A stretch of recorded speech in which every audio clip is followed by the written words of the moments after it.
Long Jiang's blood is still wet on the ground, but Ku Xian is already realizing the elders don't understand what they've just done. Killing an ancestral dragon is one thing, but the half-god frenzy is already spreading like rot through the abyss. Leave a like and subscribe to see who survives the fallout. Ku Xian frowned. He couldn't understand Long Jiang's murmurs at all. Ku Xian was nearing the end of his lifespan, so his knowledge and experience far surpassed everyone present. Long Jiang hadn't just revealed herself to be an ancestral dragon. Her talent far exceeded any ancestral dragon or records of genius ancestral dragons he had ever seen. His emperor, the sect masters, and the alliance masters didn't seem to realize that the consequences of killing Long Jiang was far greater than they imagined. Unfortunately, their rationale was completely gone before the word, half-god. Besides that, he couldn't understand what a once-in-a-lifetime genius like Long Jiang was doing here in the Qilin God Realm without a guard and under concealment. Someone like her should be treated like a princess, and yet she didn't act like it at all. She was even going after the Qilin Bone Spirit Orchid, which to a dragon really didn't amount to much no matter how impressive it was. In the end, though, there was only one thing to do. Ku Xian sighed on the inside and gathered a deadly ball of profound energy. Then he brought it down on Long Jiang's head. Before it could get close to Long Jiang, though, a violent gust of wind suddenly blew him away and even scattered the deadly energy. Ku Xian turned around in shock and saw Xianxia standing right where he was a moment ago. He was about to ask a question when he blanched. The Xianxia he knew possessed a level of calmness and haughtiness that didn't fit his age and allowed him to face down even an abyssal knight without fear. It was as if nothing in the world was deserving of his emotions one bit. But right now, his chaotic aura was such that even the space around him was stirring unsteadily. He also picked up a hint of something monstrous that terrified even his ancient soul. "What are you doing, Xianxia?" Ximen Borong growled darkly. "Nephew Yun." Hellion Ju was frowning deeply as well. No one had expected this to happen, but it wasn't like Xianxia could change anything. Therefore, the group was only shocked, angry, and slightly wary. "Brother Yun," Mo Kangying quickly caught up to him. "What are you doing?" Xianxia didn't respond to anyone's questions. He was already doing his best to calm himself down, but it was useless. He half-knelt heavily on the blood-stained sand, grabbed Long Jiang's broken left arm, and asked in an urgent, raspy voice, "Who are you? Where did you hear that from?" He, a strange cloud meets a bright smoke, and saw the light the first light of dawn chases away the wind of chaos and nurtures the strange cloud together they slumber atop a bed of flowers as one. The inspiration had struck him while he was holding Xianxia and lying atop a bed of flowers. Since then, Xianxia had often used the poem to tease him. Considering the context, it was an embarrassing poem to say the least. The only three people who knew about it were Xianxia himself and He Ling. He supposed that Yun Wuxin counted as well, as he had recited the poem before Xianxia's grave when he took her to the forbidden land of Samsara, though she didn't know the true story behind it. But this was the Abyss, a world that was completely separate from that other world. So how did this ancestral dragon named Long Jiang know about it? Had she met Xianxia? Was Xianxia still alive? Was she here? Was she still alive? Xianxia bit his tongue and finally regained a bit of clarity, but the hand he used to grab Long Jiang's left arm was still shaking uncontrollably. His mental fortitude was far greater than what it used to be, and his mind permanently existed in a state of absolute calmness since he entered the Abyss. He should not have lost his cool like this even if he suddenly learned that Xianxia was still alive. So why was his heart hurting so much? Why did he completely lose control of himself? Just why? Xianxia's voice caused Long Jiang to look up. When her face finally came into full view, his eyes abruptly froze solid. No, it wasn't because of the two terrifying scars on her face. It was her eyes. Even when her eyes had grown out of focus, they still refracted 1,000 dreams and desires. "Xianxia," he muttered blankly just like the first time he met Xianxia. Her eyes were the most beautiful pools of stars he had ever seen in his life. He was willing to submerge himself in them for eternity even if they were abysses. It was the same pair of eyes that had made Long Bai dream a fake dream for hundreds of thousands of years. To think that Long Jiang would share such similar eyes, she? Heh! Long Jiang smiled when she saw Xianxia's contracting pupils. It wasn't a kind smile, however. It was a bloody smile that was full of scorn and sorrow. "I didn't think you would remember my mother's name." Xianxia's blood froze for an instant before rushing up to his head, all of them. Your mother is, Xianxia is your mother. He was so not in control of himself that he just barely squeezed out the sentence. Xianxia, this content of novelfullbook.com. If you reading this content, please go to website novelfullbook.com to continue reading. Fastest update hourly mother. Under 90 years old, the black tide of time, 9 years ago. His thoughts were a chaotic mess right now, and yet these particular bits of information surfaced and organized themselves without any effort. At that moment, he felt like he was struck by a million lightning bolts. He abruptly leaned forward and shouted uncontrollably, "Your father? Who's your father? Could it be you?" Long Jiang's smile remained ice-cold and scornful. "I have no father. That man doesn't deserve to be my father." She was right in front of him, and her eyes looked almost identical to Shenzi's. However, it was filled with heart-rending rejection and alienation. "I've even abandoned the name mother gave me a long time ago, Yun Zai." Yun Qi's pupils widened in an instant. Yun Zai? Dazedly, he recalled the 2 bamboo tablets he found buried in the forbidden land of Samsara back then. One of them was engraved with the character Yun, and the other Zai. It wasn't Zai Yun, hoping for cloud as he thought after all. It was Yun Zai. Even as the world threatened to sway underneath him, one of the biggest questions in his life. The question as to how Long Bai had lost control so badly that he would kill the woman he had loved and guarded for hundreds of thousands of years, pierced through his soul. As it turned out, Xianxia was already pregnant when he left the forbidden land of Samsara and went to the Star God Realm on a suicide mission. And the child's name was Yun Zai. Those similar eyes, her familiar soul, the heartache that came out of nowhere, the complete and utter loss of his sanity, no wonder. She's Shenzi's daughter. She's Shenzi's and my daughter. She's my daughter. Even if there was no other proof, those eyes alone were all the proof he needed. His blood was circulating chaotically, and his mind was a murky, turbulent sea. He bit his tongue again until his whole mouth was full of iron. As his eyes and his thoughts slowly cleared up, he saw the blood stain beside her lips, her blood-drenched shirt, her pierced body, and the growing pool of blood beneath her. His heart felt like it was cut into a million tiny pieces. He hurriedly withdrew his hand when he realized that he was clutching her broken arm. He didn't say anything else. He closed his eyes, breathed out all the air in his lungs, and when he opened them once more, they were pits of the abyss. While everyone was shooting him odd looks, Yun Qi slowly picked Long Jiang up into his left arm and held her tightly against her chest. Then, he soundlessly and slowly wrapped her in profound energy. The way their blood sang in tandem was so clear. It was just like when he hugged Yun Wuxin. "I have another daughter. I never knew I had another daughter, just." How much despair had Shenzi felt back then. Long Jiang didn't struggle or try to resist, but her unfocused eyes remained devoid of any warmth. "What are you doing, Yun Qi?" Ximen Borong half-narrowed his eyes. What answered him was a vermilion glare. The heaven-smiting sword emerged into existence, and a terrific pressure annihilated the wind and sand and pressed heavily against everyone. "Get lost," he said emotionlessly while holding Long Jiang with his left arm and his sword with his right. "Anyone who stands in my way will die." His words caused everyone to blanch for a second. Then they started chuckling low and dark. "Hey, how interesting." Xianxia actually looked delighted instead of angry. "Emperor Helion, it looks like your nephew Yun is trying to give us a pleasant surprise." Everyone knew that Xianxia wished he could tear Yun Qi to a million pieces after Zhai Liancheng. Previously, he had no way of doing harm unto Yun Qi without putting himself in trouble, but now, it was clear that Yun Qi was committing suicide. Yun Qi's background did not matter at this point. Long Jiang was an ancestral dragon, and they were going to kill her anyway. So why would he be afraid of Yun Qi? If anything, this was the perfect opportunity to kill 2 birds with 1 stone. "Nephew Yun, you?" Helion Ju was obviously confused. "Do you know her father or something? Are you affiliated with the ancestral dragons?" Helion Ju didn't want to lose Yun Qi, of course.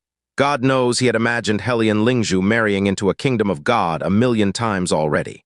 But if he really was connected to Long Jiang and he was trying to take her away, then Yun Qi didn't answer their questions. Instead, he slowly stepped toward the group while the massive vermilion sword grew heavier and heavier. "Ha ha ha ha, this is interesting," Wan Lei guffawed. "It doesn't matter what his background is, in the end, he's just a youngster. He thought he could do whatever he liked when he was still outside the Qilin God Realm. People who don't recognize the circumstances and act accordingly die young, you know." "Yun Qi." Helion Ju's voice had also darkened as if he was giving him his final warning. Bang, bang, bang. Qi was stepping on sand, and yet it sounded like a giant hammer was striking against stone. It shook everyone's heart like crazy. "Put her down, Brother Yun." "Brother Yun," Mo Kangying cried out in panic as the distance between Qi and the half-step divine extinction realm profound practitioners gradually shortened. "So, he's going to save her even at the cost of his life." "He, Emperor Helion," Ximen Borong said darkly. "You should know what the consequences are if Long Jiang leaves this place alive. It is clear that Qi shares some sort of special relationship with her as well. If Long Jiang dies, but Qi leaves, what do you think he will do when he leaves the Qilin God Realm? Indeed, we must be thankful that he has suddenly decided to be stupid. Had he feigned ignorance and feigned silence, God knows what might have happened." Xianxia's voice darkened when he turned around. "His stance is clear, Emperor Helion. You're not going to defend him still, are you?" Helion Ju went through what looked like a major struggle. In the end, he said, "Xian, capture him." He used the word capture instead of kill. Clearly, he still couldn't let go of his delusions regarding Qi. Xian accepted the order and raised his arms, but he abruptly froze before he could unleash his attack. He was the closest person to Qi, so he could feel his aura and see his terrifying eyes perfectly. Right now, Qi seemed like a completely different person from before. The darkness and viciousness in his eyes. It was like he had climbed over mountains of corpses and waded through seas of blood in his life. He swore he had never felt such a terrifying aura and gaze in his life. While Xian was distracted, Mo Kangying rushed over and cried, "Wait, don't attack him, Master. Brother Yun is definitely not acquainted with her. If he was, he wouldn't have waited until now to stop us." After interjecting himself between Xian and Qi, he said, "There must be some sort of misunderstanding going on here.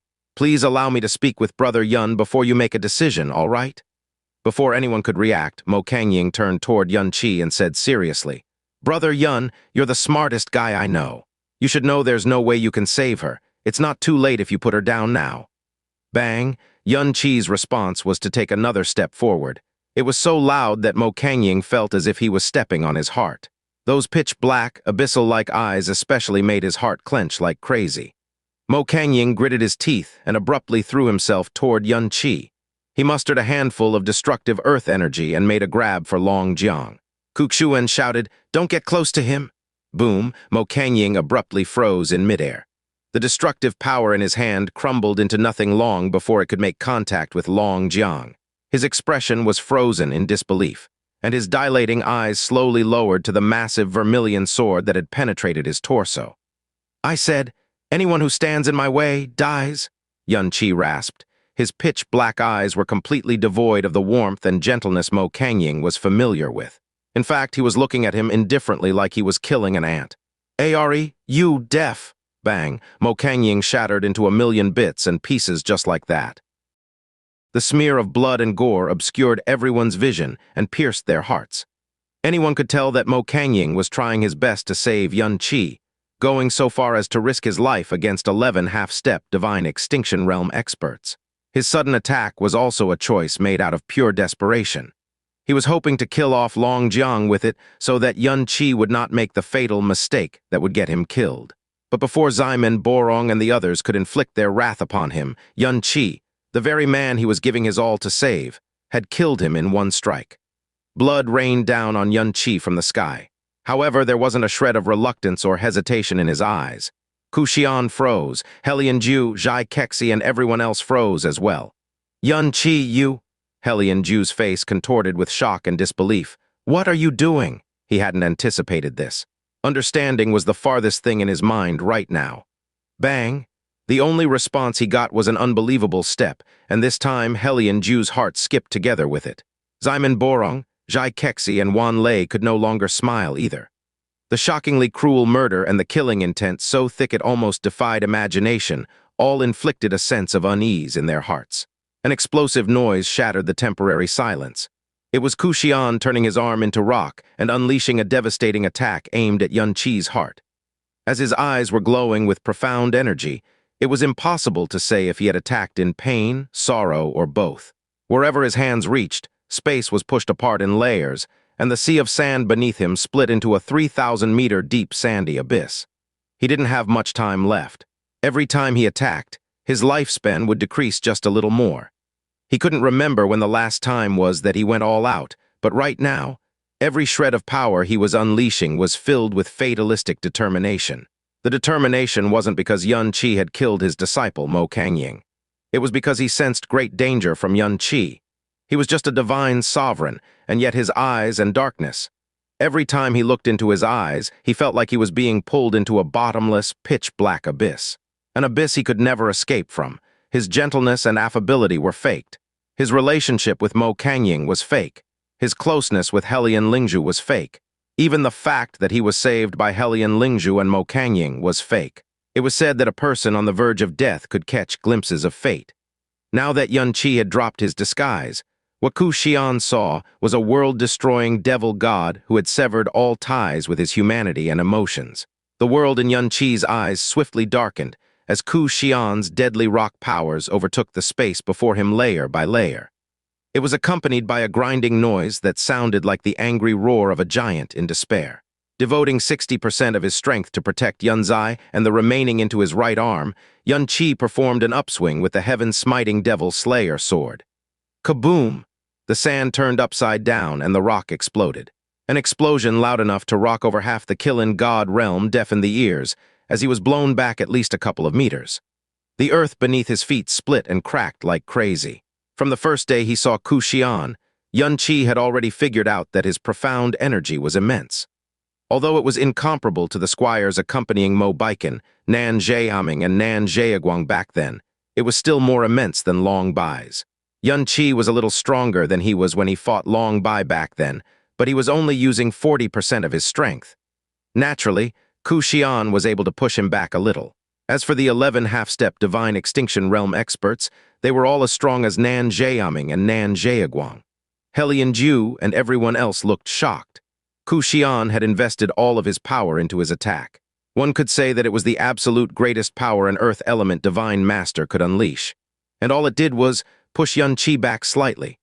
This meant that Yun Qi, a divine sovereign, had blocked the full-powered attack of a peak divine master with one hand. It also meant that the stunning prowess he displayed at the Qilin God Conference wasn't his full power.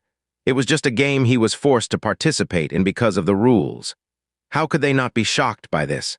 Just what kind of background and talent did he possess that he was able to grow into such a monster? One that completely defied imagination and distorted common sense. He was under 60 years old as well. If this monster was allowed to grow, he definitely could crush them like a bug. An explosive chill and killing intent rose in everyone's hearts. Not even Hellion Ju was an exception. Yun Qi was unbelievably terrifying, and reconciliation was impossible. In that case, the only thing they could do was to end his life here. They were infinitely grateful that he was still young, and they were inside an isolated secret realm right now. For now, the situation was still completely under their control. Yun Qi must die, Zhai Kexi uttered through gritted teeth. Rumble, the sea of sand depressed yet again as Ku Xian unleashed another attack. His ancient body shone with thick rocky light as he swooped down on Yun Qi like an eagle. He had summoned 3,000 rock spears when he got close, and each one was shining with incredible energy. Yun Qi slowly looked up and met Ku Xian's eyes. At that moment, Ku Xian paused for an instant even though he shouldn't have. Yun Qi had been pushed back by his attack. This was a situation with no escape. And yet Ku Xian couldn't sense a shred of anxiety, anger, or frustration in his eyes whatsoever. This content of novelfullbook.com. If you're reading this content, please go to website novelfullbook.com to continue reading. Fastest update hourly, the young man looked so calm that it was terrifying. For an instant, Ku Xian wondered if they had made a mistake, that they had awakened a devil who was planning to conceal its teeth and claws. Bang! The vermilion sword sank deep into the sea of sand, and a ball of yellow divine light appeared in Yun Qi's hand. It was only palm-sized, and yet it seized everyone's eyeballs and their souls in an instant. The profound light of the 3,000 rock spears was magnificent, but this yellow light was easily 1,000 times deeper than that. What is that? Yun Qi was holding the heretic god seed he had received from the deceased Qilin god. Unfortunately, he didn't have the time to absorb it in full, not even close. However, the heretic god seed was imbued with the Qilin god's final divine origin. All of it. Had he refined it while he was absorbing the final heretic god seed, his cultivation would have improved by leaps and bounds. It didn't matter, though. His plan to withdraw without causing a scene, his chance to skyrocket through the cultivation levels in just a short time. None of it mattered anymore. The abyss was a place where he must ruthlessly sever anything that might touch him so that he could act as coldly and perfectly as a machine. But the woman he was carrying right now was his daughter. Her safety mattered more than everything in the abyss. Bang! He smashed the heretic god seed into his chest. He had sacrificed all of his divine origins during the battle against Mobiken. However, the heretic god seed was covered in the Qilin god's primal divine origin, one that was completely untainted, undamaged, and unwarped by an inheritance. In terms of load capacity alone, it exceeded any divine origin he had sacrificed in the God Realm. Therefore, it was just enough for him to activate God Ash one time in the abyss. Boom! There was no painful or freeing roar. There was only exploding flesh and blood and a shockwave that engulfed 50,000 kilometers of sand in an instant. Xianxia was instantly pushed back by the shockwave. Half of his 3,000 spears crumbled to pieces. Behind him, he heard a cacophony of shocked cries and disbelieving screams. Before him, he could see nothing but a vermilion sword beam and a pair of bloodshot eyes that resembled a pair of abysses. It was disintegrating, not crushing, but disintegrating. His remaining spears chunk by chunk. His wizened features kept warping before the approaching, crushing pressure until the only thing that was discernible on his face were colorless eyes. The final light in his eyes wasn't fear. It was incomprehension. The kind of incomprehension that should only exist in an insane dream. PSSSH? Xianxia stepped past Xianxia, and the 3,000 rock spears all vanished into the sand like fireflies. Then the old divine master and the profound light covering his body snapped in half and exploded again. And again, and again, and again. When all was said and done, only a rain of blood and an endless sandstorm was left. 11 pairs of pupils dilated and contracted wildly. It was as if an innumerable number of blood-sucking wraiths were sucking their blood. Half God. Xianmen Borong was the only one who managed to squeeze some words out of his throat. For the first time in his life, he was unable to believe his own eyes or his spiritual perception, no matter what. He had sensed a half-god's pressure from Xianmen Borong many times at this point. One could say that he was intricately familiar with it, not to mention his desire to become a half-god one day. Xianxia's aura was still that of a divine sovereign, and yet this unbelievable pressure that turned his limbs into water and shook his soul like a leaf no matter how much he tried to resist. It was clearly the pressure of a half-god. In fact, it was stronger than Xianmen Borong's. Not just that. It was slightly stronger than Mobiken, the man who was renowned as a legend of the Qilin Abyss realm. Before their shock could morph into horror, the nightmarish pressure abruptly got close. Xianxia's first target was the man standing closest to him, Heaven-Defying. While God Ash was active, strength was hardly the only power Xianxia possessed. He appeared before Heaven-Defying in the blink of an eye, and the Emperor was so stupefied that he only managed to raise his arms. There was a loud explosion as both of his forearms were pulverized to atoms. His blood-stained body and his screams plunged God knows how deep into the sand. Rumble? He was simply turning, but he gave off the sound of thunder. The thought of escaping had just crossed Xianmen Borong's mind when the vermilion light appeared before him next. He immediately felt like he was being sat on by a million mountains, unable to breathe. Xianxia, stow! Boom! Xianmen Borong tried to speak, but all he got was a slash across the chest. His protective energy shattered like it was no more than a flimsy piece of paper, and a horrific wound several inches deep appeared on his chest. After the shower of blood had dissipated, one could see his shattered bones and displaced organs as clear as day. Alliance Master! The chief hallmaster of the Qilin Worship Alliance screamed in shock and horror, and Xianmen Borong flipped away like a leaking blood bag. Suddenly, Xianxia stopped in his tracks and mustered a wisp of profound energy. Then he carefully used it to wipe away a bead of blood that had touched Yunzai's hair. Next, he charged toward Xianxia. Xianxia needed only one hit to crush Hellion's arms and severely injure Xianmen Borong. This was the true difference between the so-called half-step Divine Extinction Realm and true Divine Extinction Realm, a difference that was like heaven and earth. It was also why they had completely lost their minds when the opportunity to become a half-god presented itself. However, the price of their greed came far too quickly. It was more terrible than even the worst-case scenario they had imagined. Run! Run now, Sect Master! Everyone had lost their courage after what happened to Xianxia, Heaven-Defying, and Xianmen Borong. The thought of staying and fighting had never crossed their minds because it was just stupid. As for their initial plan to silence Xianxia, it had become the saddest, stupidest, and funniest joke they had ever conceived in their lives. Unfortunately, it was one they would not be able to take back. It would seem that Xianxia was incredibly well respected in the Boulder Profound sect, because the three elders actually chose to push him away to safety and attack Xianxia together to buy him time. Xianxia was pushed at least 5 kilometers by their combined strength, and he didn't look back. Channeling all of his strength, he flew in the direction of the exit like a dog with his tail between his legs. As the three Boulder Profound sect elders cultivated the same arts, they knew each other's powers like the back of their hands.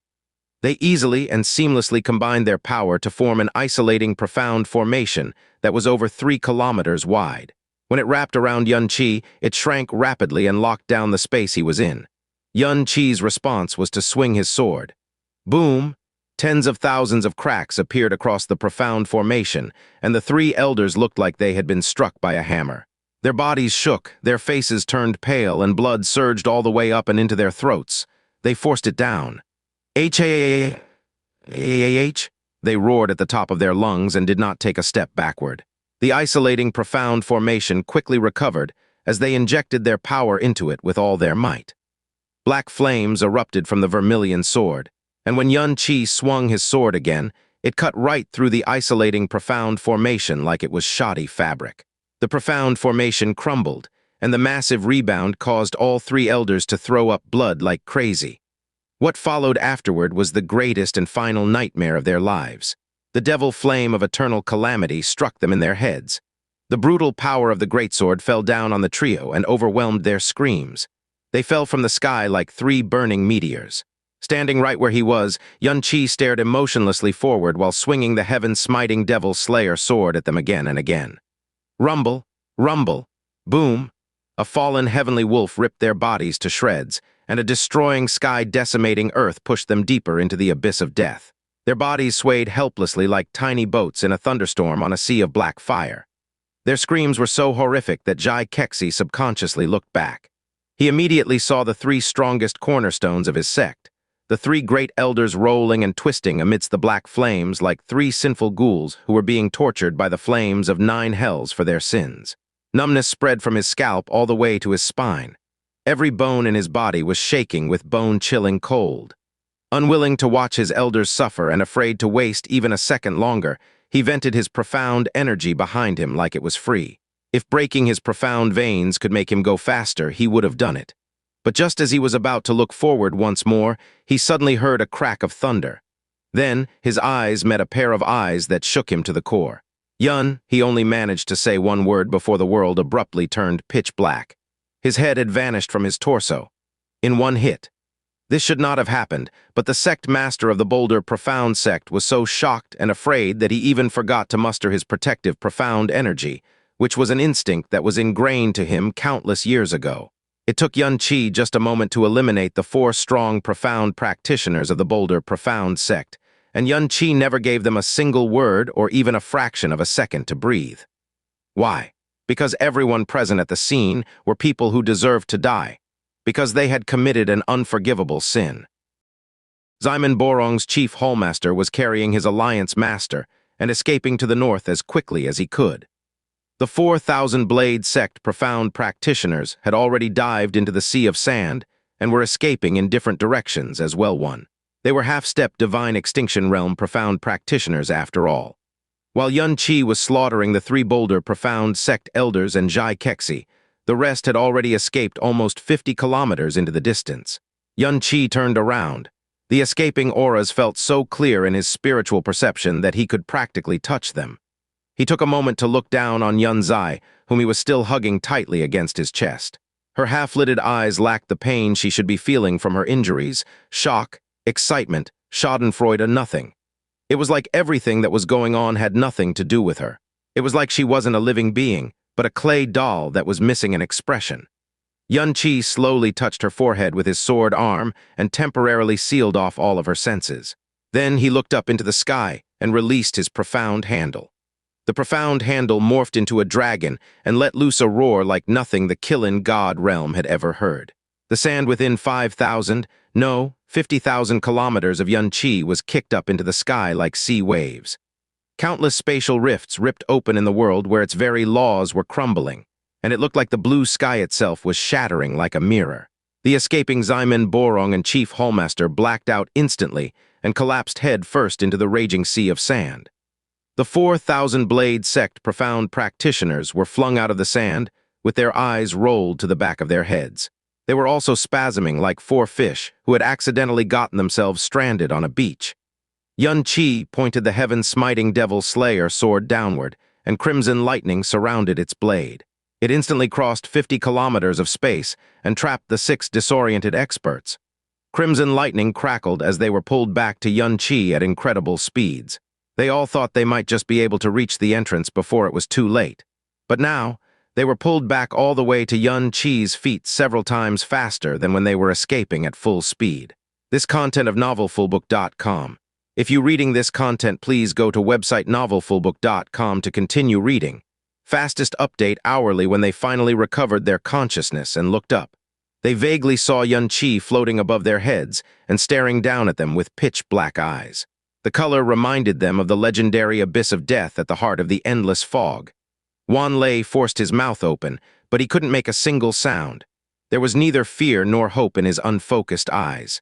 There was only a kind of dumbfoundedness that Xian had worn prior to his death. He couldn't understand why a monster like Xianxia had appeared in this lowly Qilin abyss realm. He understood even less why he had thought to provoke such a monster. Shred. The crimson lightning that had already wrapped itself around the 6 profound practitioners so tightly that it sank into their bones let out a shrieking noise that sounded like it came from the mouth of an ancient monster. A devastating flash later, all 6 bodies were ripped to shreds. Xianxia had destroyed his enemy's willpower and protective profound energy with his dragon soul before crushing it all in one strike, although his power rivaled that of a half-god right now. It was something only he could possibly do. Wan Lei's upper body rolled helplessly across the sand. He could feel his life swiftly fading from his body. His vision was growing increasingly blurry, but he couldn't stop staring in Xianxia's direction. "Your owl butterfly kingdom of..." He said this because he saw a thick, dark aura leaking out of Xianxia's devilish flames. Only profound practitioners from the owl butterfly kingdom of God were capable of producing a dark, profound energy. The sand churned, and whatever he was going to say was buried eternally along with his body. Ximen Borong's final thoughts were much simpler than Wan Lei's. Why did I spend all that effort to enter this dog-shit Qilin God Realm, fucking burning sand sect? Bang. Lai Qianhong kicked a massive rock to smithereens while swearing hatefully, "That fucking Qilin Worship Alliance?" "Father!" Lai Zhuoyang hurriedly stepped forward and consoled him. "We're long past the point of no return. Don't worry, Father. I and my brothers and sisters will do our best to make up for missing the Qilin God Realm." "You've never entered the place, so you don't understand," Lai Qianhong sighed. "There are some things in life that hard work cannot make up for." His voice quickly turned grudgeful again. If Ximen Boyan hadn't miraculously survived the endless fog, if the Qilin Worship Alliance hadn't recruited that Long Jiang, they wouldn't have amounted to anything. As someone who had never entered the Qilin God Realm, Lai Zhuoyang's ability to swallow the loss was much greater than his father's. He continued, "Fortune and misfortune are 2 sides of the same coin. We might have failed to enter the Qilin God Realm this time, but who knows, our loss might spur the entire sect to cultivate twice as hard as before. Also, I've always been a believer of hard work.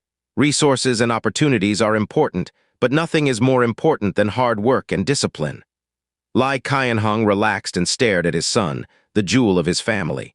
Pride and relief washed away his anger, and he said, "Well said, son, well said. Your old man may be a screw-up, but at least you are 100 times better than their son. You won't be inferior to them even though you didn't get to enter the Qilin God Realm. So what if we missed out on the Qilin God Realm's resources? The old fucks could use it when they enter their coffins. Come, let us return to our sect." The Burning Sand sect was undoubtedly the biggest loser of the Qilin God Conference. However, they could never imagine that their horrendous defeat would result in them becoming the greatest sect in the Qilin Abyss realm, the kind that could not be threatened in the short term either. It would take Lai Qianhong at least 3 months before he finally recovered from his shock. Back to the present, at the entrance of the Qilin God Realm. Ximen Boyun was frowning and staring at the spatial profound formation that made up the entrance. Just now he thought he had glimpsed an unnatural ripple, and since he was a half-god and an abyssal knight, he chose to stare at the entrance closely instead of overlooking it. Just a few breaths later, an unusual ripple appeared on the spatial profound formation once more. At first, it was only one location. Then more ripples appeared, and the duration of each ripple was longer than the last. He knew then that he wasn't seeing things. As the Abyssal Knight responsible for supervising the Qilin God Realm, of course he knew the truth of this secret realm. The rapidly increasingly spatial ripples were clearly a sign that the laws of the Qilin God Realm were going out of control. Once it collapsed, the entire Qilin God Realm would collapse as well. As for why it was collapsing now of all times, it could only be because the Qilin God had died. Even before he returned from the Pure Land, he already learned that the final Qilin was nearing the end of its lifespan, and that it might pass away at any moment. But to think it would be today of all days, Ximen Boyun couldn't remain calm any longer. If this was a normal secret realm, everyone inside would notice the oddity and escape in time. But the Qilin God Realm was a world where sandstorms and rock storms were a constant. It was entirely possible they wouldn't be able to tell a normal sandstorm from a sandstorm caused by the collapse of the secret realm. By the time space itself started crumbling earnestly, it was unlikely the participants would be able to escape at all. And if the entrance were to collapse first, then it was all over for the people inside the secret realm. After all, the space had been founded using the Qilin God's life origin, and created using the Abyssal Monarch's own divine power. There was just no way a half-step divine extinction realm profound practitioner could break out by force. They could only be sundered apart and vanished into the eternal void. Ximen Boyun didn't care if the others died, but the brother he respected the most, the core of the Qilin Worship Alliance and their most talented disciples, including his own son and nephew, were all in there. He became so impatient that he tried to barge his way through the entrance. Bang! As expected, all he felt was a terrible rebound that sent him flying a few kilometers and stirred up his energy and blood. The restriction on the entrance had been created by the Abyssal Monarch himself. Not even an Abyssal Knight could breach it by force. The Qilin God Realm was already at max capacity, so he couldn't even grab a Qilin God Realm profound practitioner and toss them through the entrance to warn the others either. Ximen Boyun sucked in a deep breath and stared at the entrance. He forced himself to calm down. There was nothing he could do from outside the Qilin God Realm. He could only pray that Ximen Borong or any Qilin Worship Alliance member would notice the situation and escape as soon as possible. The crimson lightning continued to twist and turn across the sand, but the bodies were long gone. The rolling sand had buried them so thoroughly that not even a trace of blood could be seen. Xianxia didn't leave, however. Instead, he raised the heaven-smiting Devil Slayer sword and brought it down heavily. Boom! 3 kilometers of sand were kicked up into the air. It blotted out the light and shrouded the sky. When it came crashing down, a hunched figure fell down from the sky as well. His arms were drenched in blood, and he was shivering in fright. Concealing himself perfectly, underneath the second had exhausted nearly all of his willpower, but he was still unable to escape this unimaginable nightmare. DD, Divine Sun Yun, Sovereign Yun, Hellion Ju begged fearfully on his hands and knees. I know you won't kill me because of Lingzhu. You can take Lingzhu if you want. You can take anything you want. His body was shaking at least 10 times every time he said a word, but he was still doing his best to crack open an obsequious smile. He could feel cracks spreading across his internal organs. As it turned out, the saying that one's internal organs would shatter when they were stricken by terror wasn't just a saying after all. Xianxia didn't spare Hellion Ju a glance or cancel God Ash. He simply hugged Yunzai tightly, confirmed that her wounds were under control, and flew toward the west. It was where the exit was. Hellion Ju collapsed like a puddle of flesh. But before he could even breathe out a sigh of relief, Yunqi's profound handle transformed into a golden crow and pierced right through his body. It then chased after Xianxia, who had already disappeared into the horizon. Boom! The golden sun engulfed Hellion Ju instantly. The Emperor only managed a despairing scream before he was burned down into a pile of bones, and then into a pile of ash. The draconic roar, explosions, raging sandstorms, quaking space, and sundering skies didn't escape the profound practitioners still waiting near the entrance. They were frightened, to put it mildly. What's going on over the east? They're not fighting each other over the Qilin Bone Spirit Orchid, are they? Should we head over to help? No, the sect master would send us a sound transmission if he needed us. That terrifying roar was it Long Jiang's. Also, the space around us is shaking and cracking here and there. Could it be? Ximen Hong had heard many stories about the Qilin God Realm from Ximen Boyan before, so he was able to put two and two together. Could it be that the Qilin God Realm is about to collapse? The Qilin light to the east seems to be gone. Heh, you're overthinking this, Ximen Qi sneered. Everyone in the Qilin Abyss Realm, be it those who had entered the Qilin God Realm or not, knows that the place is constantly filled with sandstorms and rocky disasters. Is this all it takes to scare you so, young Alliance Master? He pointed at the exit and said, If you're scared, then you may get out immediately. But remember what Uncle said. Once you head out, you'll never be able to enter it again. After all, the Abyssal Monarch's gift isn't fit for cowards. Ximen Qi was the man both Ximen Borong and Ximen Boyan acknowledged to be the most talented profound practitioner of his generation. Naturally, he disliked Ximen Hong, the heir of the Qilin Worship Alliance, greatly and often found excuses to insult him. Ximen Hong frowned deeply but said nothing. He definitely didn't take a step toward the exit. Suddenly, the sky to the east distorted unnaturally. It was swiftly followed by the rumblings of thunder. At first, they thought that it was just a normal rumble, but it kept growing louder until it felt like 10,000 thunders exploding in rapid succession. What is Yuwa? Rumble, the crowd instinctively cried out as a cyclone of sand blew over without warning. Over half of them were knocked to the ground in an instant. When they looked up again, they saw a man standing about 300 meters in the sky.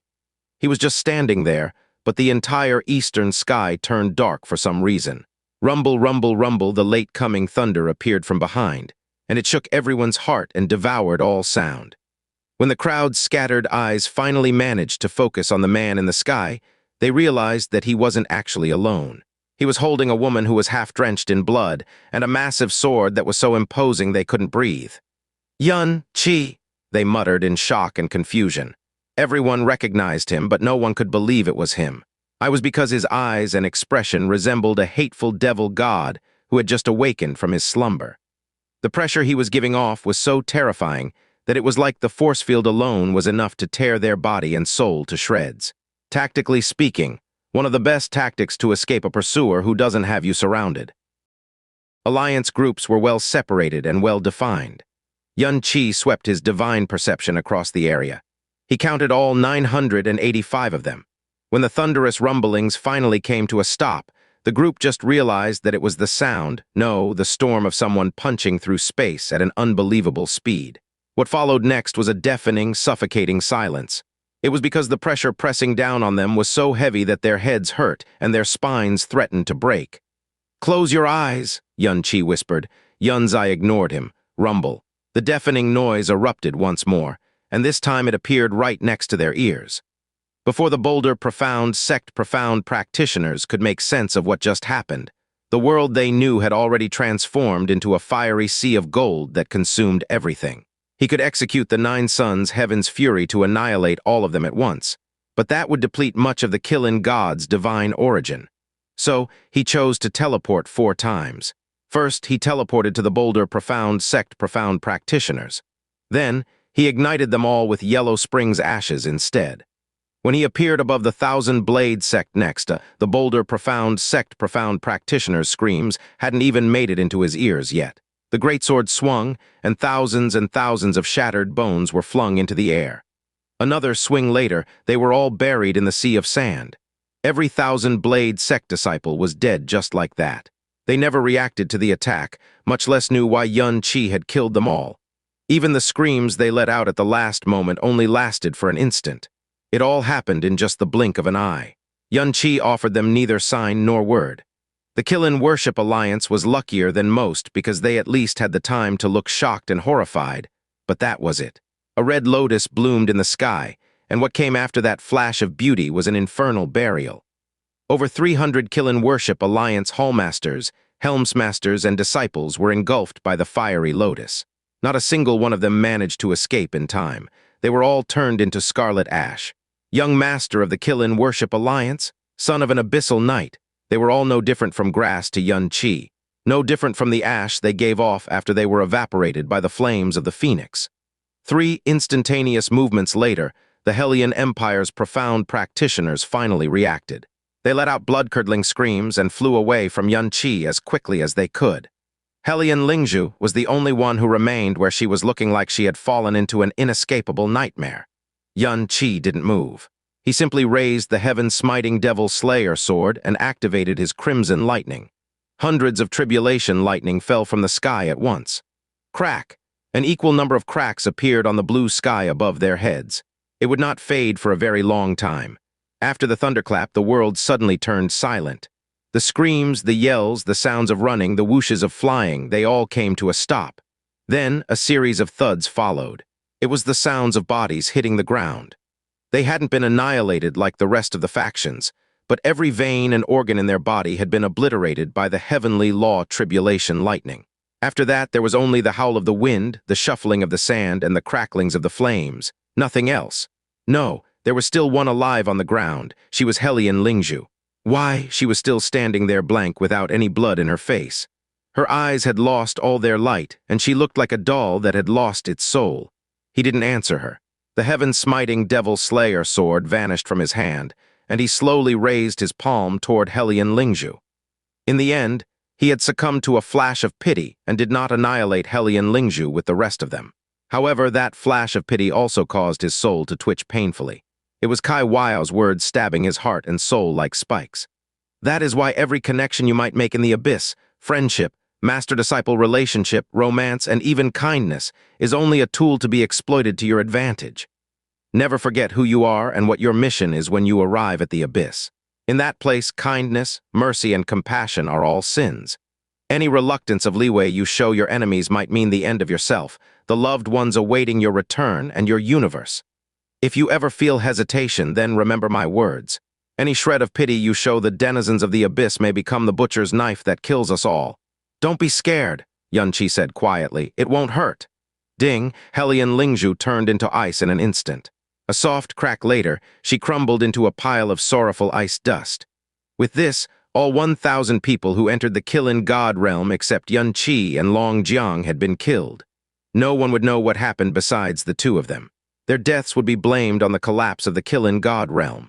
Xianxia finally canceled God Ash, but the Qilin God Divine Origin imbued on the heretic God Seed had lost 70% of its potency. A terrible weight and rebound struck Xianxia then. His flesh, blood, and bones were shaking, and blood was leaking out of the cracks on his body and his blood vessels uncontrollably. Xianxia didn't say anything. He silently sealed his wounds while doing his best to suppress his aura. Ruthlessness was a must in the abyss. Once he was forced to bare his fangs, then he must clean up so that he would not leave any loose ends behind. But behind the mask of Emperor Yun was still a man who must endure the weight and sin of his actions for eternity. Sins? It's not like I'm not drowning in them already, back in the northern divine region, when hatred was the one thing that filled my heart. This is just the beginning. I'll get used to it. I must get used to it. His breathing slowly calmed, and he looked at the woman in his arms. Her eyes looked as indifferent as a pool of dead water. There wasn't the slightest tinge of sympathy or discomfort. He couldn't even glimpse a hint of shock or puzzlement. It was as if Xianxia really had just massacred a bunch of grasses. At the Qilin Abyss conference, everyone could tell that he was close with Hellion Lingzhu. Later, it became clear that he was the reason Hellion Lingzhu was made the leader of the Hellion group. Not to mention that Hellion Ju only wished he could make Hellion Lingzhu his wife before everyone. In fact, the biggest reason he hadn't killed Hellion Lingzhu immediately wasn't himself, but Yun Zai. But when he disintegrated Hellion Lingzhu into dust, he couldn't feel the slightest bit of emotion from Yun Zai. His shock quickly turned into fear. What on earth had happened to her during these decades? The spatial tremors were getting worse. Cracks were literally spreading before Xianxia's eyes.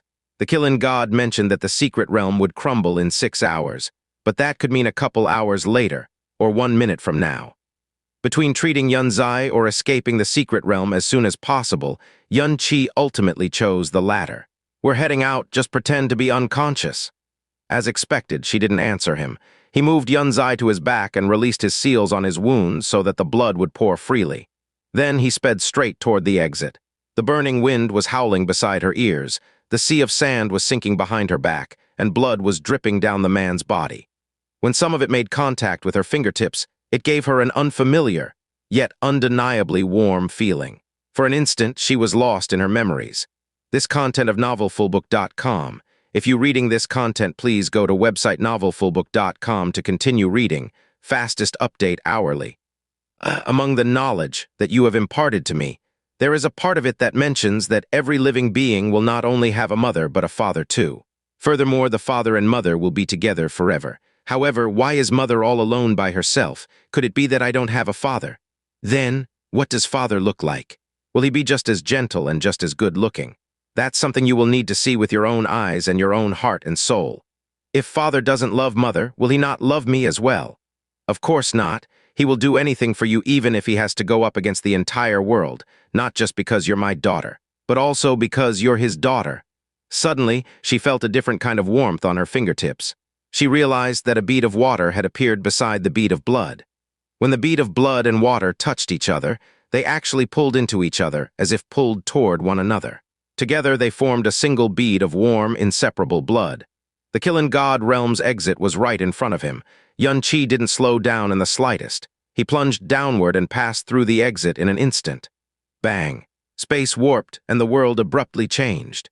Seemingly incapable of catching himself, he hit the ground like a rock and skidded for a long, long time before he finally came to a stop. Xianmen Boyan was beyond anxious at this point, and he wanted to say something when he saw it was Xianxia and Long Jiang who had come through the entrance.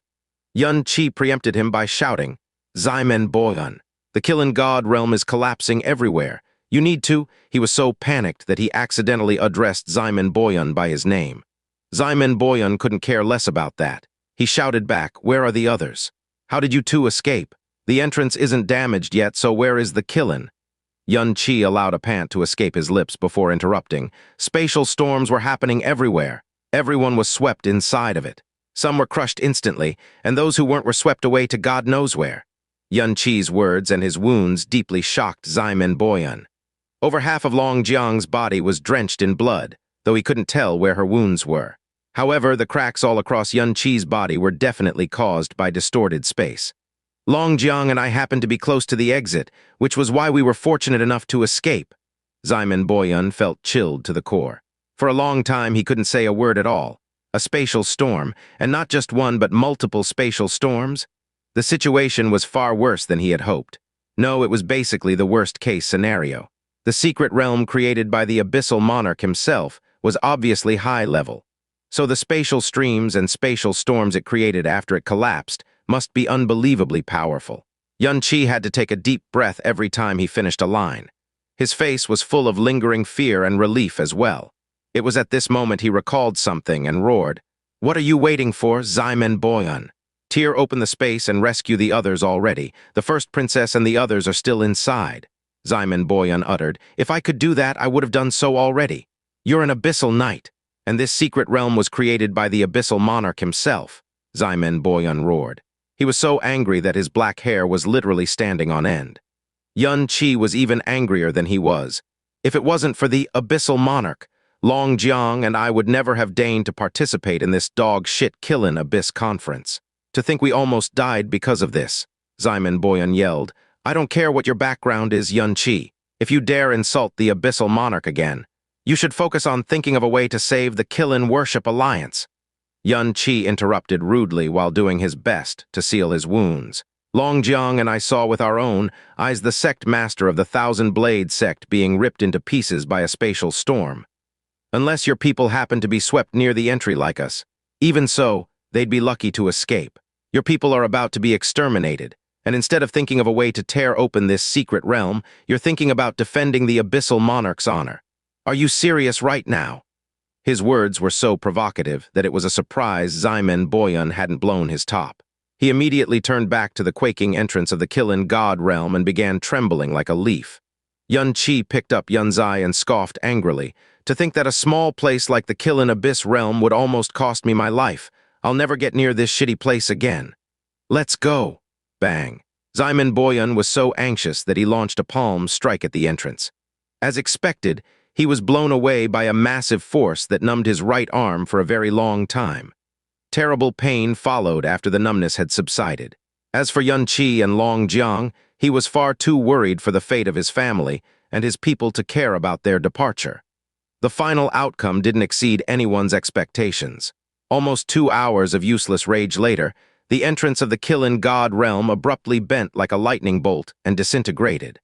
Not a single person had managed to escape during this time, and so a terrific spatial wind blew at the center of the Qilin God Realm, accompanied by the helpless roars of an abyssal night. Zai, the moment he confirmed that he had left Ximen Boyun's spirit perception range, he quickly picked up the pace, passing through countless deserts and cities until he landed inside a sandstorm. Compared to where Yun Qi had arrived, the sandstorm here was much tamer. Instead of clearing up, the light around them suddenly dimmed upon leaving the sandstorm area. The world ahead was a gray haze that stretched as far as the eye could see, as if it had been enveloped by a layer of eternally undispellable, thick fog. The sky and earth were indistinguishable, and it was impossible to feel the borders of the fog that didn't feel like they even existed. Endless fog, those 2 words appeared in Yun Qi's soul sea. The endless fog's fog was an immensely dense expanse of abyssal dust. It encompassed at least 90% of the abyss and was known as certain death to all abyss inhabitants. The deeper you went, the denser the abyssal dust, and the more horrifying the abyssal beasts inside, hence inching you closer to death. He had already known that the Qilin Abyss Realm was close to the endless fog on his very first day. After leaving the Qilin Abyss Realm, Yun Qi's taut nerves finally relaxed a little. Pain and fatigue came battering down on every inch of his body with the weight of 10,000 mountains. Yun Zai sensed his abnormal state from his disorderly aura and distinctively wobbly trajectory. She said coldly, "Put me down." Few creatures lived near the borders of this land, and since this place was close to the endless fog, no signs of habitation could be sensed. In the past, every time he activated God Ash, he would inevitably faint from the backlash. This time, however, he had actually hung on for so long. It was not just his body that was on the verge of collapse, but even his consciousness was clearly muddled. Yun Qi slowly landed without a single protest. Right when his foot touched the ground, exhaustion blasted over him, along with an immense desire to kneel on the ground. Although that was what he wanted, he stood up straight and did his best to stabilize his body. After all, he had to heal Yun Zai's injuries first. He had to do that first. At the very least, he couldn't collapse in front of her. It was only after he strained to recover from his muddled state that he realized Yun Zai had long left his side and was already 10 steps away from him. Her wounds had closed long ago, and her aura was especially steady. She was absolutely not in the near-death state she was in previously, back in the Qilin God Realm. The same injury would have been grievous if found on a normal human being, but she was, after all, a dragon god. Even though Yun Qi's consciousness was still somewhat chaotic, he realized that Yun Zai's previous condition was faked. It was either enacted to lower the guard of Ximen Borong and the others, or it was done to anger him. His throat throbbed, finding it difficult to call out the name that even now still felt like a dream. "Yun Zai, my name is Long Zai," she said coolly with her back facing him. "Long, my mother's lineage. Zai, the name my mother gave me. Stop saying it wrong." A faint yet incomparably pure and wholly white profound light floated on her body, silently healing her injuries. That's the divine miracle of life. She had indeed inherited her mother's light profound energy, and had even successfully cultivated the divine miracle of life. Yun Qi took a step forward, his voice gentle. "I know I owe you too so much. I don't deserve to be a father and you hating me as well des. No, I don't hate you not one bit." Yun Zai's voice was still calm. The root cause of mother's misfortune was due to her decision back then. It had nothing to do with you. She had no regrets or resentment. As her daughter, I should share the same feelings. I too hold no grudges or hatred. Yun Qi. "Yes, you are my biological father, but..." She finally turned around and looked Yun Qi straight in the eye. However, her gaze was even colder than her voice. "I don't need a father anymore. I don't need you. If it wasn't for the fact that I needed to use you to escape, I definitely wouldn't have let you know about my existence." There truly was no hint of resentment in her body language. The only thing there was an extreme indifference and alienation. To Yun Qi, this was far more heart-wrenching than hatred. She had always hidden her aura and appearance previously. Whenever he came close, she had always rejected him and had even threatened him with death. She had long since known who he was but had never bothered to acknowledge him. His oldest daughter, Yun Wuxin. He was also not there when she was born and had also missed out on her growing up, but when they met, she greeted him with elation as pure as a fairy. It was because even though she did not have a father by her side, she still had the company of her mother. As for Yunzai, heavy injuries and an intense pain in his heart blurred his line of sight. Once it cleared again, the black cross on her face stung his eyes. He asked, "The scar on your face, who did that?" Heh. Yunzai laughed without a trace of emotion. "Me, of course, Yunqi." Yunzai coldly answered, "Mother was the most beautiful woman in the world. Fortunately, or rather unfortunately, I inherited her looks. When I was 15, I noticed that people looked at me differently, and the senses that lingered on my body stayed longer and longer. As a result, I stole the abyssal core of an abyssal beast from the endless fog and scraped it against my face, releasing the abyssal dust inside the abyssal core. I eroded my face with it to the point where nobody would dare give me another look." Yun Qi's body shook violently and was finally no longer able to support itself. He fell down hard on his knees, his body quaking, unable to rise again. The pain and cruelty that felt like arrows boring through his heart sounded like someone else's trivial story when told the way Yunzai described it. This is corrosion caused by abyssal dust. In these past decades, it has long since fused with me. Even the divine miracle of life cannot dispel it from my body. Yun Qi clenched his teeth. The desire to stand came up several times in his head, but due to his extreme heartbreak, he was unable to find a silver of strength no matter how hard he tried. "Why would you?" He suddenly remembered something and abruptly raised his head, his pupils constricting. "What about your mother? Is she not by your side?" "Of course she's by my side." Yunzai's tone of voice worsened, and she immediately turned her head, hiding the sadness in her eyes. She muttered absent-mindedly, "Always by my side, mother would never let me go, never." Yun Qi's heartstrings tightened. That unconscious mutter doubled his unease. "What's wrong with Xianxia? What happened to her? Tell me, it's none of your business." The cold words came with a sharp shrill that pierced Yun Qi's heart, instantly stumping him in place. Yunzai turned around again and slowly exhaled. "It should have been fine if I stayed away and didn't look at him. Why did I still lose control? You weren't at her side during Mother's most painful and hopeless time. She held on all by herself, and to save me, SH. You were never there when I was at my loneliest, darkest, saddest, most hopeless, when I wanted to die and needed even the smallest bit of support." She took a deep breath and her voice gradually returned to calm. "But it's fine. I've already fought against it all. Mother is also strong and still exists." Yun Qi closed his eyes, blood streaming down the corner of his mouth as his entire body shook incessantly. To have destroyed her own face and a coldness that came from her very bones, he couldn't imagine, wouldn't dare to imagine how she spent her years in the abyss. "I'm strong now. I can already protect myself. And I even found a way to wake Mother up now that I don't need or want any support. You just had to timely appear. And the moment you show up," Yun Qi gritted his teeth, "you almost destroyed the only hope I had of saving her." Yun Qi blankly muttered, "You got the Qilin Bone Spirit Orchid for Xianxia?" "Yes." Yunzai answered slowly. "Originally, if I hid my aura and quietly approached the Qilin God, I could have easily gotten the Qilin Bone Spirit Orchid. My grandfather, the primordial Azure Dragon, did the Qilin clan a huge favor in the ancient era. Qilins are a race that remembers favors, and they would pass down their words if it hasn't been repaid. The Qilin God in the Qilin God Realm would have recognized my aura.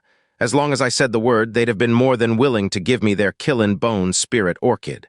Originally, I could have easily gotten it and quietly left. But you," Yunzai's chest heaved, "do you dare say that the sudden demise of the Qilin God has nothing to do with you?" The hand Yun Qi used to support himself from the ground trembled for a long time as his heart suffered yet another immeasurably heavy blow. Grandfather, primordial Azure Dragon, so Xianxia really was the primordial Azure Dragon's daughter. But at this moment, there was only pain in his soul. He no longer had the strength to think. "So don't think that I'm going to be grateful just because you saved me. This is what you owe me, and I even got injured too." Yun Qi's consciousness fell into a deep sea of darkness. Guilt, agony, pain, self-hatred in the God realm, he was a mighty emperor. Everyone feared him, everyone bowed to him. But he had no clue that in another world, his daughter walked alone in a dark abyss, carrying her mother. "Yunzai," he said softly, all words in the world paled at that moment. "I'm sorry, I didn't know, I really didn't know. I didn't even know that you existed. When I left your mother that year, I had no choice, and then I couldn't find her anymore," she coldly interrupted him. "I know you have many difficulties, many things you were forced to do against your will, and many other wives and children to protect. But so what? Do I have to accept it all? Do I have to forgive it all? Do I have to forgive it all in place of mother? And then respectfully call you father the moment you appear in my life? Xianxia lowered his head and was silent for a long time before he said painfully, "At least, give me a chance to make up for it." This content of novelfullbook.com. If you reading this content, please go to website novelfullbook.com to continue reading. Fastest update hourly, no need. Xianxia turned away and rejected him without the slightest hesitation. I've already made it very clear just now. I don't need a father anymore, and I don't need you to make up for anything. I also don't hate you. If mother wants to see you again after I save her, I won't stop her. But before then, please do not bother us, because the only thing you bring is disaster. Treat it as me begging you. After that, she flew into the air and decisively left. Wait, it was unknown where he got the strength from when his body was on the verge of collapse, but it sent him right in front of Xianxia. Xianxia was forced to stop. Tell me, Xianxia, tell me what happened to her. Where is she? Xianxia asked with a pleading gaze. Xianxia shot a cold look back. What happens if I do? What can you do? Save her, protect her. Xianxia. Do you think you're so awesome after killing a few Qilin Abyss Realm minions? Xianxia sneered. You know, in front of the truly strong ones in the Abyss, you're only just a slightly bigger ant. You think you can protect my mother? Dream on. Before Xianxia could reply, her tone suddenly changed. You killed that Abyss Knight Bay Machin, right? Xianxia's reply got stuck in his mouth due to his shock. HMPH, as expected. A strange expression instantly flashed across Xianxia's face. You can probably do that with the power you showed when you killed those Qilin Abyss minions and the heavenly profound treasures on you. If that's the case, then the reason why you're here in the Abyss is because you're looking for a way to stop the Abyss from corroding that other world. Xianxia stared at her, speechless. Her figure flashed, and she arrived behind Xianxia. In the next flash, she was already far into the distance. Stay far away from me if you don't want me to expose you, or else. Her voice quickly grew distant, until it disappeared into the dusky horizon. Xianxia pressed his hand on his chest and slowly closed his eyes. So smart, so terrifyingly smart. As expected of my daughter, his consciousness crumbled and he fell from the sky, fainting dead away.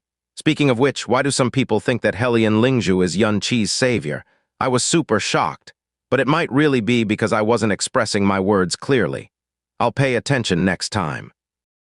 The desolate and withered land was as silent as a ghost town. Not even the ominous caw of a crow could be heard. Xianxia soundlessly laid on the floor, paralyzed under the rebound of god ash. It was unknown how long he had lost consciousness for. All inhabitants of the Abyss knew that it was extremely dangerous to lose consciousness there, whether it be inside the endless fog or near it. This was because a defenseless body would be devoured by the omnipresent abyssal dust, then silently dragged into the abyss of death. Fortunately, the floating abyssal dust did not linger on Xianxia's body. It inconspicuously avoided him whenever it approached. As a pure energy of destruction which held no consciousness, it seemed to exhibit a strange kind of fear toward Xianxia. It had only been a month since Xianxia's body came in contact with abyssal dust. Abyssal dust was abyssal dust. There was no such thing as change to abyssal dust, but it was clear that there was a huge difference in the way abyssal dust reacted to him compared to when he had first entered the abyss. It seemed like his body had undergone a subtle transformation after coming into contact with abyssal dust. He did, after all, possess the ancestral god's sacred body of nothingness. At this moment, a white radiance suddenly appeared in this dusky world. The white light was not intense, but it was extremely pure and unadulterated, bringing along an indescribable holiness with its presence. The instant it flashed was the instant the entire surrounding space separated from the world, giving the impression that this light should not even exist inside the abyss. Within the white light was the silhouette of a woman who was as delicate as jade and as ethereal as a dream. She slowly raised her hand and flicked her slender fingers. Wisps of holy white light gently covered Xianxia's body. The injuries that riddled Xianxia's entire body immediately began to shrink and heal at a speed visible to the naked eye. Even the dirt that stained his body was swiftly getting purified before disappearing altogether. At this moment, the unconscious, Xianxia suddenly opened his eyes and swiftly grabbed at the white figure in front of him. The white figure remained unmoved, allowing his abruptly extended hand to touch its fingers. His hand passed through, only causing a white ripple within the still pure light. A soul. His hand having grasped thin air, Xianxia slowly sat up and stared at the white figure in front of him. Who are you? The figure within the white light was faded and indistinct.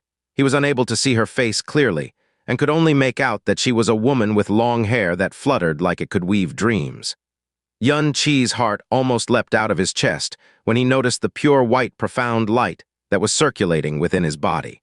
The body of a dragon god combined with the great way of the Buddha and the divine miracle of life gave him a matchless self-healing ability that surpassed every healing art in the world.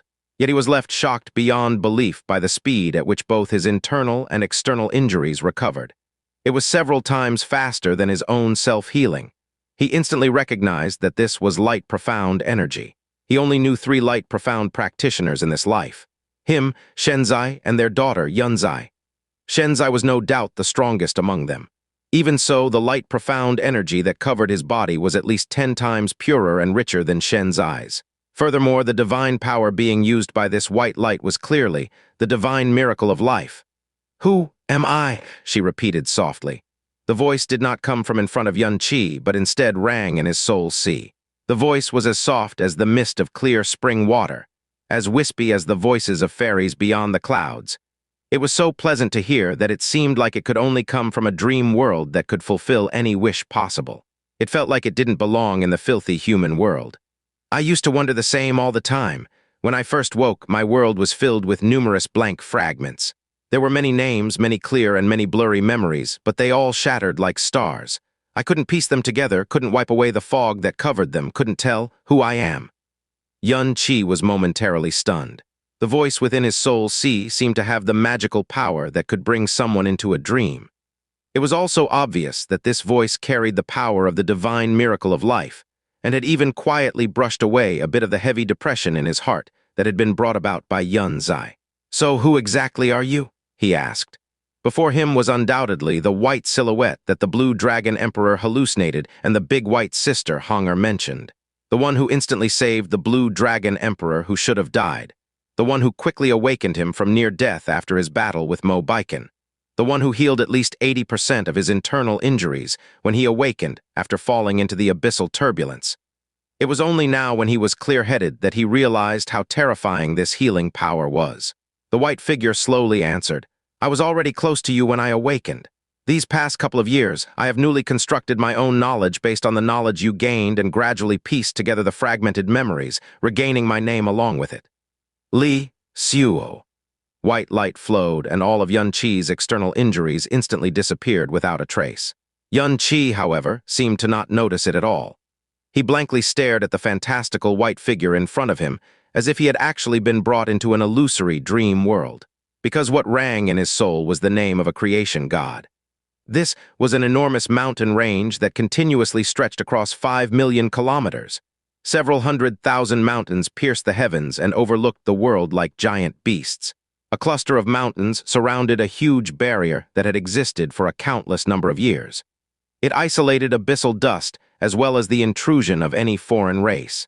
A petite figure in a gray robe flew through the barrier and directly descended.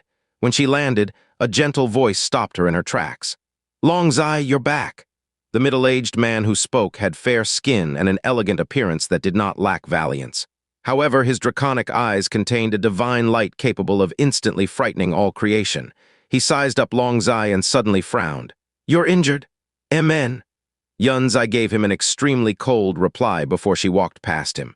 The middle-aged man was obviously long accustomed to this because he did not get angry as he turned around and persuaded. "Longzai, why must you try to be brave all by yourself? You already know about the eternal Pure Land.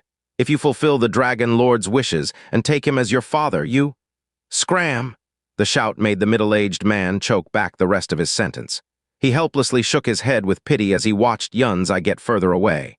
Once she returned to her mountain area and passed through a small barrier, Yunzai's steps grew lighter as the coldness on her face instantly dispersed. She arrived in front of an upright tombstone and slowly went down on her knees. But this small bit of peace that had just begun was broken by a rough voice. Bang, bang, bang. The sound of the barrier being hit came over, followed by a man's impatient roar. "Longzai, get the hell out here." Yunzai's closed eyes opened, her face expressionless. Her figure flashed and instantly appeared before the barrier. When a gap opened in the barrier, the guy yelling also came before Yunzai's eyes. It was a tall man with a treacherous gaze. Be it his appearance or his name, no dragon within this mountain range did not know him. He was the sole successor of the ancestral dragon bloodline in this generation, the young dragon lord who would soon lead every dragon clan in the abyss. Long Wangchu. He narrowed his eyes when he saw Yunzai. No matter how many times he saw her, the two incomparably repulsive black scars on her face would always bring him extreme discomfort. It was like seeing the most immaculate jade in the world being stained by the dirtiest filth. "Yo, you're back. I almost thought that you ran away and randomly died out there." In front of his impetuous gaze and taunting words, Yunzai pointed a finger at her heart. Her face suddenly lost all color and took on a sickly pale hue as a drop of blood condensed on her fingertip. She then pushed it toward Long Wangchu. "Take it and leave." Not bothering to even give him a second glance, she turned around and left with the barrier behind her also slowly closing. The small blood droplet instantly captured Long Wangchu's eyes. He eagerly snatched it, but instead of leaving, he teleported into the barrier before it had yet to fully close. A bone-quenching cold light instantly solidified within Yunzai's eyes. "You know, Long Zai, this blood essence is late by a full 38 hours, which means that you made me wait for all 38 of those hours." Long Wangchu's tone of voice slowly sunk. "You've been getting more and more arrogant by the day. If it happens again, no one is allowed to break into this barrier, the Dragon Lord included," Yunzai said indifferently. "This was a ban personally issued by the Dragon Lord himself back then. Did you forget?" "Heh. Ha ha ha ha," Long Wangchu laughed wildly. "But I just want to break in. What can you do to me? I'm actually pretty curious how a broken ooh-ah." Boom. A huge pale dragon claw ferociously slapped Long Wangchu against the barrier. Long Wangchu's eyes widened. Before he was able to execute his counterattack, he was violently pressed down. Both his arms were roughly twisted back by the claw and were snapped apart alongside the thundering sound of breaking bones. "Chach?" The miserable shrill of a grievous spirit came out from Long Wangchu's lips. Yunzai's fingers slowly closed and used the pale dragon claw to wrap his shattered arms together. "Long Wangchu, I've always seen you as a hopping little clown no matter how cocky you act in front of me. You were never worth my attention. But you've touched my bottom line the moment you dared to step in here." You! Long Wangchu's eyes bulged with complete disbelief. Although he was 5 times as old as Long Zai, he was still considered young in the dragon race and had cultivated to the 8th level of the Divine Master Realm. To dragons, this kind of cultivation level at his age was already considered a peak talent, unmatched by peers of the same age. Except Long Zai, his fierce progress that had outpaced his seniors in these recent years had all been granted by Yunzai's blood essence. He was this generation's only ancestral dragon, the future Dragon Lord. No matter how high Long Zai's innate talent was, she was still an outside dragon of unknown origins. The highest level resources should all belong to him, and it was natural for all dragons to sacrifice themselves for him. He would never imagine that this scar-faced dragon girl, someone who should sacrifice herself for him, would dare injure him. "You dare hurt me!" Long Wangchu gnashed his teeth, his gaze malevolent. This content of novelfulbook.com. If you reading this content, please go to website novelfulbook.com to continue reading. Fastest update hourly. Hurt you. Yunzai smiled widely. "I even dare to kill you. Do you believe me?" "Heh heh heh." Long Wangchu's distorted face laughed coldly. "Just with rip." A sword beam shot out of Yunzai's wide sleeves and ruthlessly pierced through Long Wangchu's throat, the sharp ends of the sword penetrating his neck. The burst-open blood stains instantly filled Long Wangchu's eyes. Malevolence and shock completely vanished from his pale face, leaving behind an immense terror. Yunzai slowly approached. The faint smile combined with the terrifying black scars made an invisible fear gnaw like countless devils at Long Wangchu's quaking body. "So what if I kill you? At best it's a life for a life. You are the young dragon lord with a boundless future. But me, I have nothing. I don't have a single tie in the world, and the thing I fear the least is death." Rip. Another section of the sword was pressed against Long Wangchu's neck, nearly severing his throat. "Speaking of which, the ones in this clan who don't wish for me to die the most isn't even me, but your father, your dragon lord, and your elders." Yunzai slowly stated. Her gloomy gaze seemed as though she was looking at a dying, inferior being. "Because if I die, then a loser like you would really be hopeless. If you're hopeless, then your ancestral dragon bloodline will also be hopeless. So they practically have to beg me to stay alive. This barrier that no one is allowed to break into was also one of the conditions of the deal. But what a pity. Trash like you is always a disappointment. You actually dared to touch my taboo. If that's the case, I might as well kill you. Who knows, maybe the Dragon Lord might not even bear to kill me even if you die."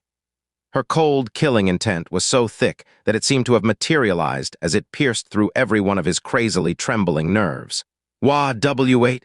Long Wangchu's eyes bulged, hoarse words struggled to come out of his broken throat as his legs wobbled in place. "SB, spare me."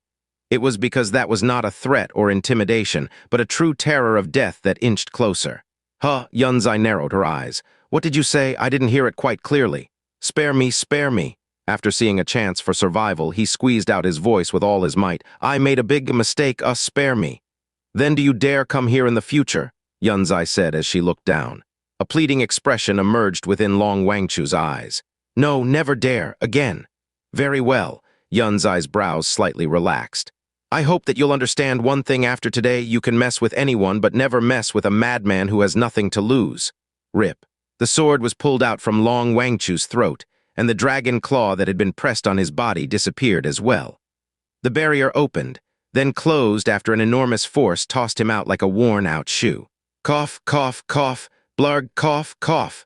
Long Wangchu wildly coughed out bloody foam and used his dragon energy to forcefully repair his broken arms.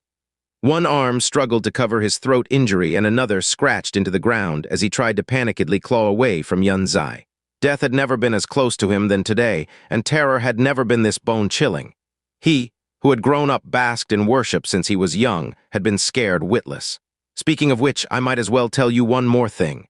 A small crack opened on the barrier, carrying the sound of Yunzai's terrifying voice. "The pioneer sent by the Pure Land has successfully reached the eternal Pure Land. Do you know what this means?" Long Wangchu raised his eyes in pain and fear, his face full of shock.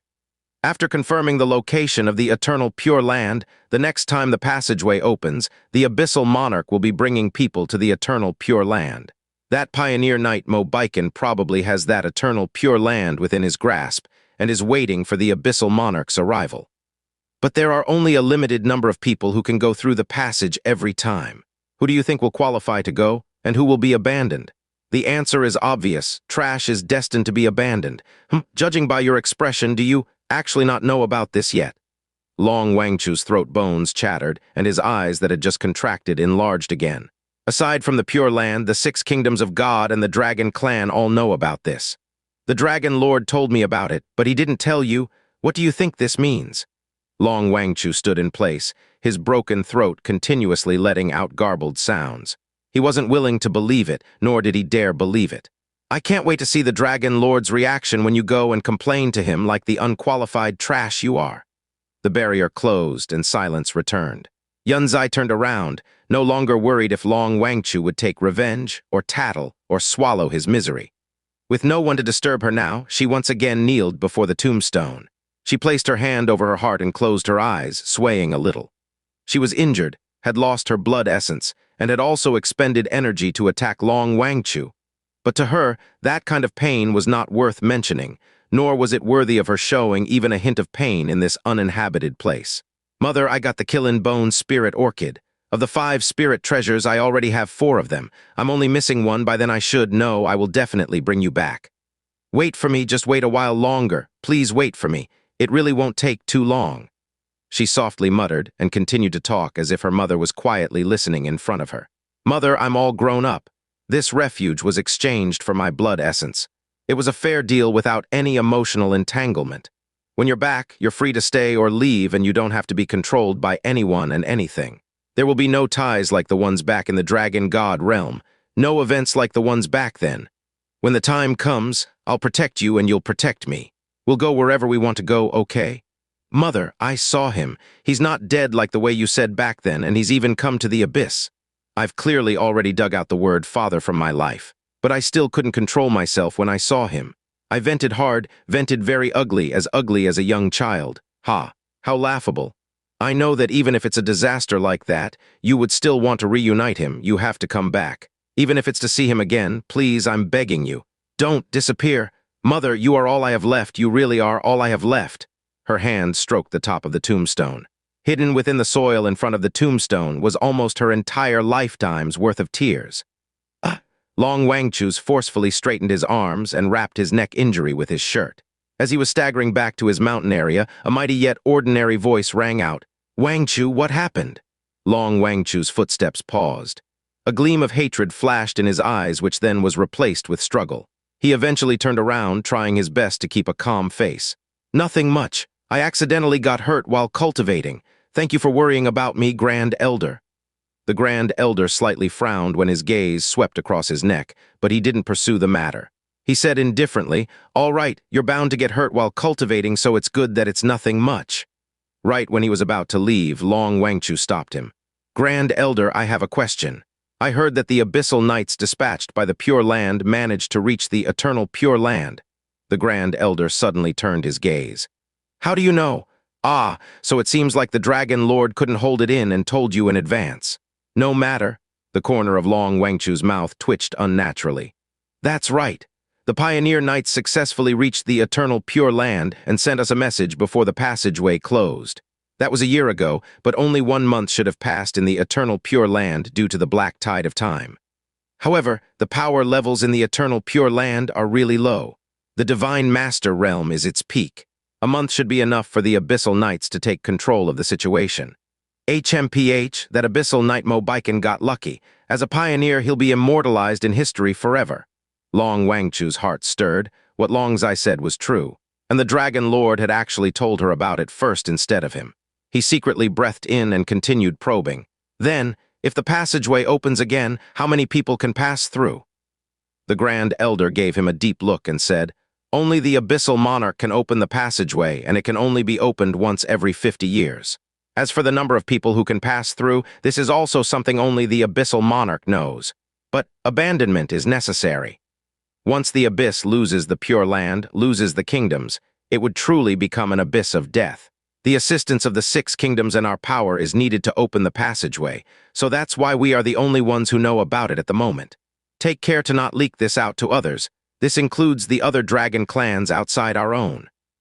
The Grand Elder warned him in a deep voice, even though he was sure that the Dragon Lord had long repeated the same warning. "Don't worry, Grand Elder, I understand." Long Wangchu promptly nodded his head in response, but the moment he turned around, he gritted his teeth, his heart falling into chaos. Chi stared at the white figure in front of him, shell-shocked. "Yes," the white figure softly replied, "your surprise and disbelief is quite normal, because to the world the creation goddess of life has long ago passed away." Li Xiu, the name of the creation goddess of life from the god race's 4 creation gods, the most respected and revered creation god beloved by all. The ice phoenix spirit inside the heavenly Netherfrost lake who had once served in the divine palace of life, considered that to be the greatest honor of its life. She had created numerous creatures and races, and the first race she made was the wood spirit race. The divine miracle of life she developed was a true miracle that once saved an untold number of lives from harm. Records of her existence all left an eternal reputation of kindness, holiness, mightiness, utmost purity, and an incomparably holy beauty. As the only female creation god, she was the origin and the pinnacle of the word beautiful for the fairer sex. The Dragon God Realm's ancient records of the Dragon God once described Li Xiu's divine appearance. The creation god who bore the power of realm creation, life creation, and light divine energy. She was a kind, merciful, and compassionate soul who possessed the holy power that could save all living and non-living things in the world, and an outer and inner beauty that transcended the limits of the immortal realm of creation itself. So great was her beauty that it was said that the ancestral god had bestowed 3/10 of the concept of beauty to the world, and the rest to Li Xiu when creating the universe. Stars and moons were but as bright as withered dust before her divine presence. The words themselves were unrefined and hardly believable, but the emotional tragedy of the heaven-punishing divine emperor, the creation god of the elements, and the creation goddess of life revealed Li Xiu's magnificence. The 2 strongest creation gods were formerly infatuated with her. When the heaven-smiting devil emperor returned and learned about the demise of the creation goddess of life, even though it had already been several hundreds of thousands of years since then, whenever she mentioned the name, Li Xiu, her tone still overflowed with a rancid taste of jealousy that left Yun Qi shaking in his boots. Since it was jealousy and not disdain, It was obvious that Devil Emperor Jia Yuan had a subconscious inferiority complex toward the magnificent Li Xiu. It was precisely the most holy creation god out of the four great creation gods, the one who was the first to fall at the beginning of the war between gods and devils, that appeared before his very eyes, softly uttering her dreamlike name. To your knowledge, the goddess of life fell to the devilish poison of the nine-fiend Devil Emperor, her burial the starting point of the war. But according to ancient records, no one found her remains, nor has anyone truly found her primordial seal of life and death. The voice of the white figure was as faint as a dim moon. She was clearly talking about herself, but still talked in third person. It was as if her life and soul had been reborn and reconstructed, as if the fragments of her former knowledge and memories became clearer when they imperceptibly connected but were still foreign occurrences for her. It was as if they were not her own memories and life. The white figure's voice had also stirred Xianxia's soul sea, making him recall another record about the creation goddess of life. All the realms wept and raged at the death of the creation goddess of life. However, the body of the deceased Li Xiu was never found. Perhaps it was because her body gave off light divine aura, and the nine-fiend devil race destroyed it out of fear. The primordial seal of life and death vanished after the creation goddess of life had passed away, and it was rumored that the heavenly profound treasure had fallen into the nine-fiend devil race's hands. It was a complete tragedy. Xianxia still stared at her blankly, finding it difficult to gather his words. What he knew and everything he knew made it impossible to accept reality. This was a creation god. In the distant ancient era, it was a god above gods. How could a creation god still exist in the current era? The white figure was unruffled by Xianxia's disbelief. She slowly retrieved her finger, instantly causing this dusky world to lose its only source of endlessly luxurious pure white light. I believe when the creation goddess of life was schemed upon by the nine-fiend devil emperor that year, and the nine-fiend devil poison was at its peak. She did not die immediately. At the final juncture, she stripped off the part of her that had not been poisoned, escaped into the primordial seal of life and death, and sealed it with the last ounce of her strength. Afterwards, she underwent a long period of sleep. Due to the destruction of gods and devils, however, the aura within the primal chaos became thinner, and primordial energy gradually ceased to exist in the primal chaos. As a result, she was unable to awaken because she was unable to sense primordial energy, and the seal she placed upon the primordial seal of life and death had also steadily loosened.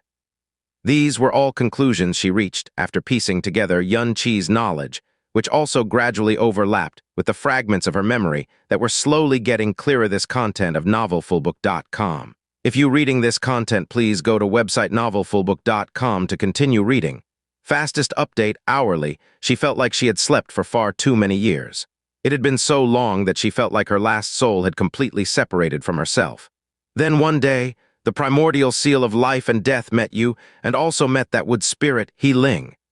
A sharp pain stabbed Xianxia's soul upon hearing the name Healing. He finally blurted out a question. Was it Healing's life aura that awakened you? Yes and no.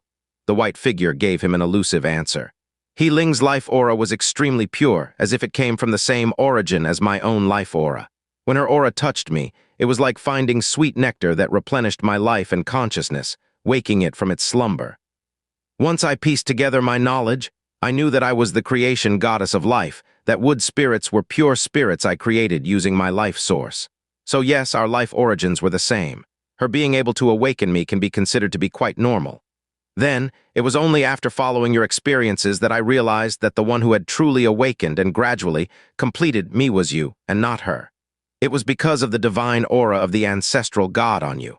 Xianxia slowly grew serious. This self-proclaimed Li Xiu had always been inside the primordial seal of life and death. Qilin Yinger was the one who had given it to him, and he had never been able to successfully activate it. Finding records about the seal was also few and far between, so he gradually gave up and forgot about it. The primordial seal of life and death had been quietly sitting inside a corner of the sky poison peel for a very, very long time.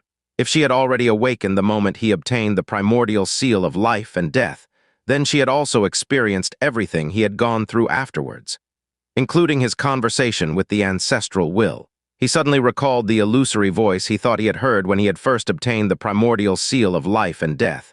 "Did you say the name Nike Shuan when you woke up?" he asked. Yes, she gave him a straightforward response. I was like a newborn infant when I first woke from my slumber. There were countless numbers of drifting fragments, and your aura stirred the fragment named Nike-Shuan, causing me to unconsciously say those words. It was an instinctive call from my consciousness. At that time, I didn't even know who Nike-Shuan was, nor did I know who I myself was. The white figure continued her recollection. My early consciousness was only able to distinguish a few names. Mo-E, Nike-Shuan, Zaiki, Li Suo, Heaven Smiting, Nine Fiend, Original Darkness, Nirvana. And two names that brought the greatest peace to my mind. It was only later that they gradually became clear of the two. One was my disciple and the other my foster daughter. My disciple, Longshanzai. My foster daughter, Ling Wanhu. Whoosh, a red glow flew out from Yun Chi's body, transforming into the figure of a lovable girl. Who's calling Wanhu? Hunger was obviously still drowsy and had just woken up. Her vermilion, starry eyes blinked with amazement as she looked at the white figure before her. Big White Sister, how did you know that my other name is Wanhu? Only Big Sister Shenzai should know this secret. The white figure quietly looked at the girl, and the immensely pure white light seemed to have become a bit warmer. Yun Chi looked at Hunger, then looked at the white figure, and suddenly thought about Jia Yuan's unusual behavior and soft voice when she saw Hunger. The divine soul Hunger that had been replenished with the sword-transforming attribute of Devil Slayer after the darkness component was taken away. Was it the creation goddess of life who had given her that? It is exactly as you think. The white figure seemed to have read his mind. When Mo-E and Nike-Shuan fought back then, Nike-Shuan lost, but Mo-E knew that there was no honor in an unfair battle, so he gave some leeway. Instead of annihilating the daughter of Nike-Shuan and Jia Yuan, he decided to remove her darkness component. As the daughter of a creation god and devil emperor, the level of her life and soul were incomparably high. The only one who could reconstruct a complete body and soul after the separation was the goddess of life. Yun Chi silently listened. From the white figure's current tone of voice, he was able to hear that the words being spoken were not merely conjectures, but the cold, hard truth from a memory fragment. The goddess of life reconstructed Nike-Shuan's incomplete daughter into a complete life, and took her in as her foster daughter. Wanhu flowers bloomed at that time in the divine palace of life, and thus she was named Wanhu. In the end, she was entrusted to the Sword Spirit God clan, in accordance with Nike-Shuan's wishes. After becoming a sword soul, she took the surname Ling and became the princess of the Sword Spirit God clan.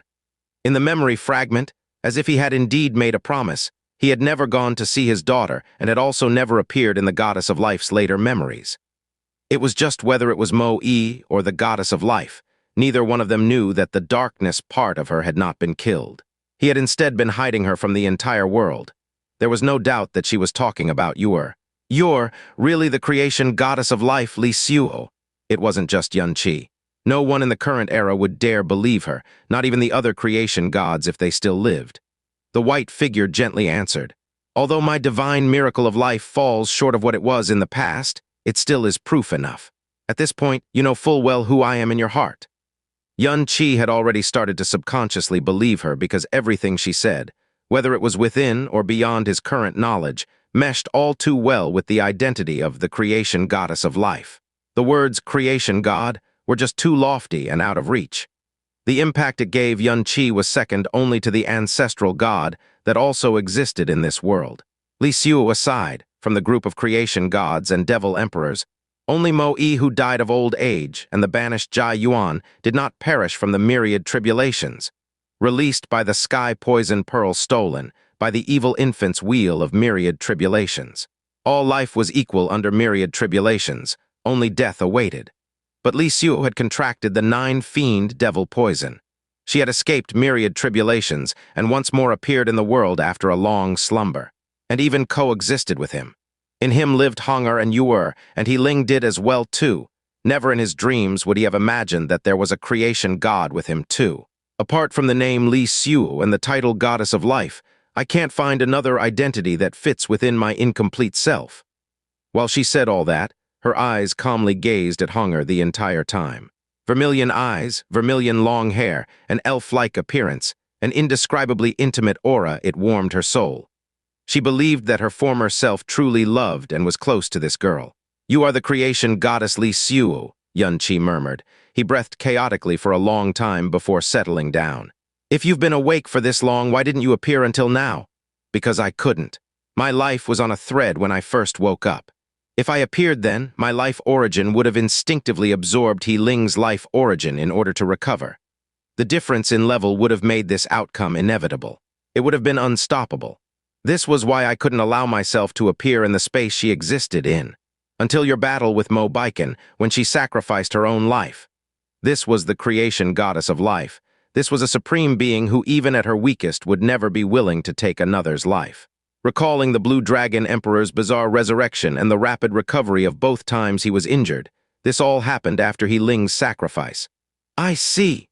Upon mention of He Ling, the heaviness in his heart smothered his shock. He smiled bitterly. No wonder, no wonder. You could instantly heal the Blue Dragon Emperor's fatal injuries, but I couldn't. I couldn't either, only you. Even with her soul in a weakened state, the divine miracle of life she could control was not something the current Qi or I could possibly strive for. With how powerful you are, imagine how great it would be if you were able to save He Ling, he muttered soullessly. The white figure, no, the creation goddess of life, Li Xiu, softly spoke. With me still here, how could I possibly allow her to disappear? Those sweet words made Qi feel like he had been sent into a dream. He was stunned for 3 breaths before he suddenly rose to his feet. He stumbled and fell on one knee. The thought of adjusting his posture was thrown out of his mind as he growled uncontrollably. What did you just say? P.S.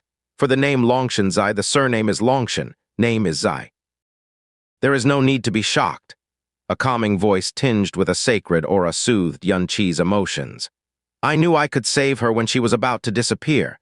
It is an instinct that is engraved into my soul origin and has nothing to do with my memory whatsoever. It's probably because I am the creation god of life. At that moment, Qi fully believed that she was the creation god of life. Where is He Ling right now?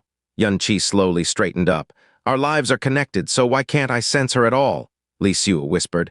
Her soul origin and life origin had dissipated. Even if the two of you are tied by life, of course her connection to you and the sky poison pearl was severed as well. Her words stunned Qi.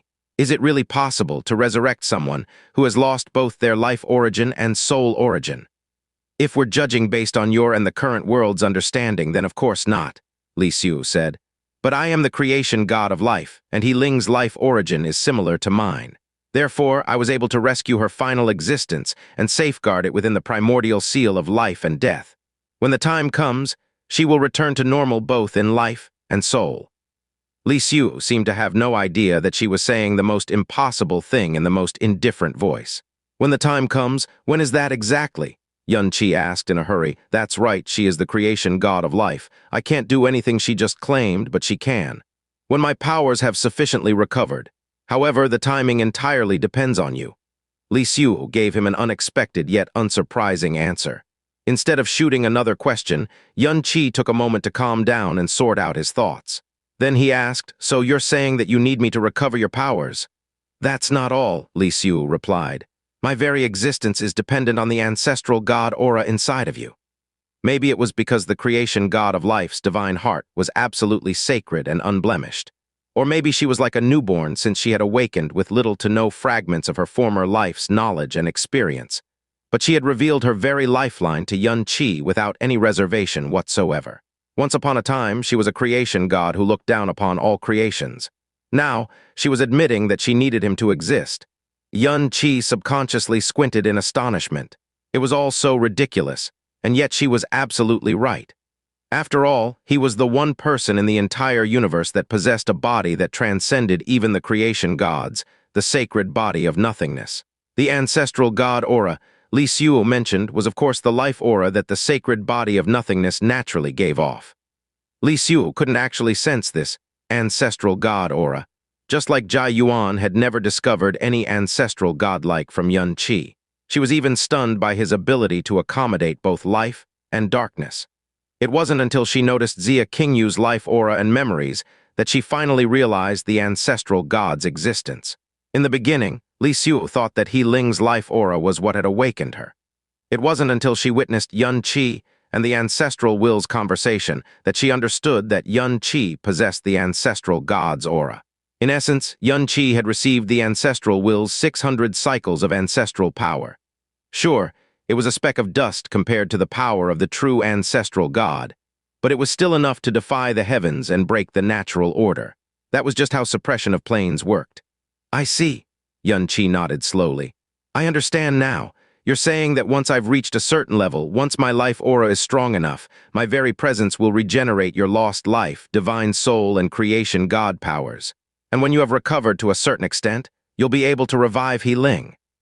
If Xianxia was anyone else, Xianxia would absolutely suspect that she was using Healing's revival as a bargaining chip, that she was forcing him to grow strong in the shortest time possible so she could regain her own freedom and power. However, Xianxia was the creation god of life and possessed a sacred heart and sacred soul. She was unwilling to damage Healing's life aura even when she was at her weakest. So how could she possibly come up with such a scheme? That is correct. Xianxia continued in an indifferent, ephemeral voice. I don't actually know if your cultivation progress determines the upper limit of my recovery speed, but it is reasonable to assume that the stronger you are, the faster I'll be able to recover, and the sooner you'll be able to revive Healing. Xianxia took another moment to suppress the mad joy and excitement in his soul. A moment of hesitation later he asked, Can I see her right now? You can, but I wouldn't recommend it, Xianxia replied. This world is filled with abyssal dust. If I open the primordial seal of life and death and abyssal dust were to slip in, it may result in unforeseen consequences. Plus, she needs to sleep right now. You won't be able to communicate with her even if you see her. Again, forcing her to wake may result in unforeseen consequences. Xianxia immediately clamped down on his desires and replied, I understand. I should have known better.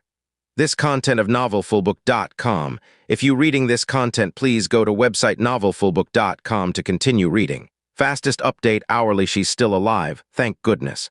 Thank goodness. 10 years, 100 years, 1,000 years, 10,000 years. I am willing to wait as long as I need to see you safe and sound.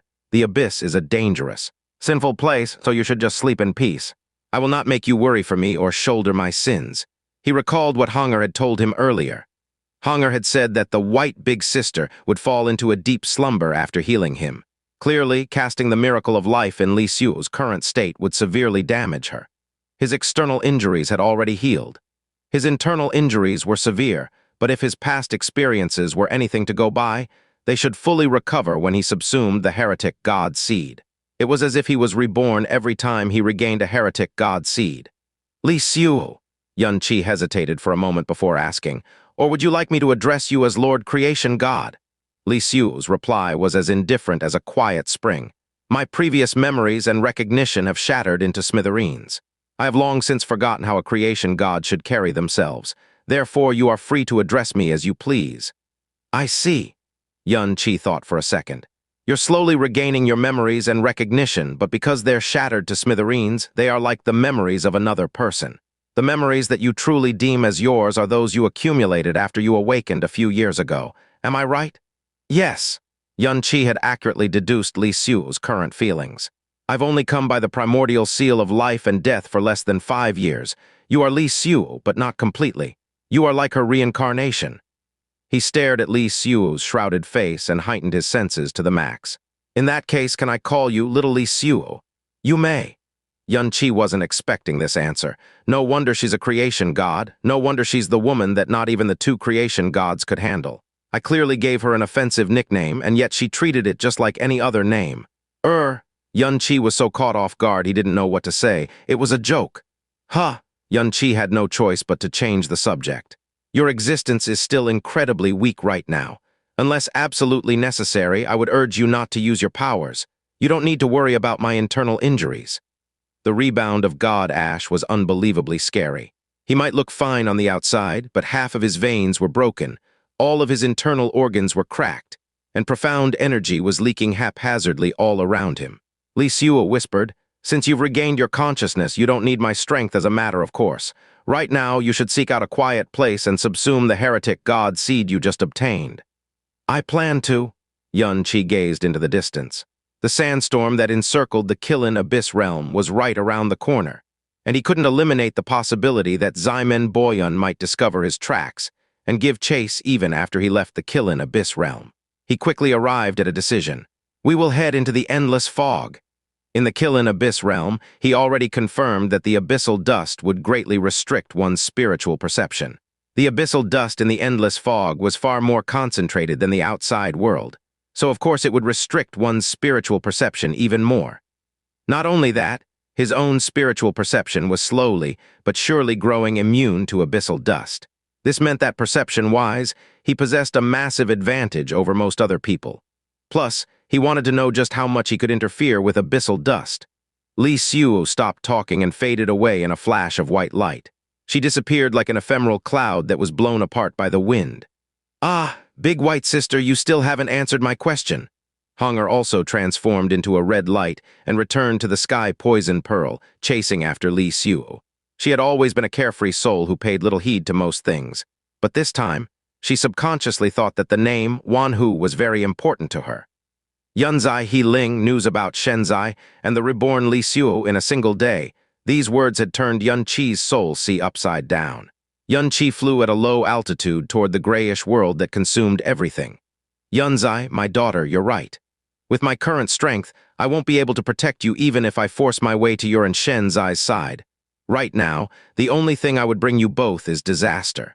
So wait for me. Your father is beloved by the ancestral god and possesses both the heretic god and the heaven-smiting devil emperor's inheritance. I even have the aid of a creation god, not to mention that I possess the determination to do anything to save the primal chaos. So what if this is the abyss? Just give me some time, and I will grow to the point where nothing can stand in my way. Whatever you were forced to bear in the past, I will shoulder it all when next we meet." As the endless fog came closer and closer, Yun Qi subconsciously glanced in the direction Yunzai had gone. "Dragons, if you have protected my daughter and Shenzai all this time, then I swear on my name that my mercy will include you all. Whatever kindness you have bestowed upon my loved ones will be repaid 100-fold. But if I discover that you have mistreated my daughter and Shenzai, then I will make sure your race goes extinct together with the abyss." As soon as he made contact with the endless fog, it was like he was devoured by a massive, grayish maw. He was gone just like that. The ancestral Dragon Mountain Range, beneath the tallest mountain. Nearly every draconic might in the mountain range was concentrated at this place. Although there were no barriers, their invisible yet grandiose power naturally kept all beings away. It was because it was where the ancestral Dragon Divine Hall was located. The ancestral Dragon Divine Hall was normally as silent as death, but suddenly a series of slow footsteps disturbed the silence. "You have come, Qixin," said an ancient voice. It sounded powerful enough to freeze heaven and earth, yet there was also an undercurrent of fatigue. A middle-aged man knelt in front of the hall. "Qixin greets the Dragon Lord." "Rise." "Speak," said the Dragon Lord from inside the temple. Long Qixin rose to his feet, but his upper body remained bowed in respect. "Longzai went to a distant place called the Qilin Abyss Realm this time. She used a faction called the Qilin Worship Alliance to enter the Qilin God Realm. Unfortunately, the Qilin God Realm collapsed on the very first day, though she was able to escape in time. The injuries she took were probably caused by the spatial turbulence that resulted from the collapse." "The Qilin Abyss Realm, the Qilin God Realm," the ancient voice muttered before asking. "What did she say when you visited her earlier?" Long Qixin responded. "She said she had obtained the earth spirit treasure known as the Qilin Bone Spirit Orchid." The Dragon Lord was silent for a very long time, so long that Long Qixin couldn't help but ask, "Dragon Lord, why are you so concerned about this matter?" A long sigh resounded inside the hall. "The Qilin Abyss Realm may be a borderland, but it is the place with the richest amount of earth element. Therefore, a so-called earth spirit treasure could only be found there. I had selected the Qilin Bone Spirit Orchid because it has only appeared once in the Qilin Abyss Realm's history, and I was sure that it would never show up again. To think that? Is it really fate?" Long Qixin looked up in astonishment. "What are you saying, Dragon Lord? No, could it be the 5 spirit treasures you speak of are?" "That is correct. The so-called 5 spirit treasures are a lie." The Dragon Lord finally revealed the truth.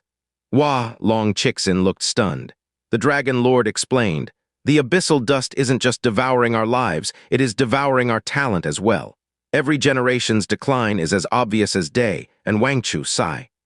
His sigh was all one needed to hear to know how disappointed he was. Longzai's appearance was a heaven-given miracle and hope. For the past decades, I have wondered more than once what might have happened had we chosen her to be our successor. Unacceptable, Long Qixin exclaimed in shock before the Dragon Lord could finish. No matter how talented Longzai is, she is still an outsider dragon. Not only that, she is a half-dragon who lacks the ability to take a dragon form. How can we be led by a half-dragon?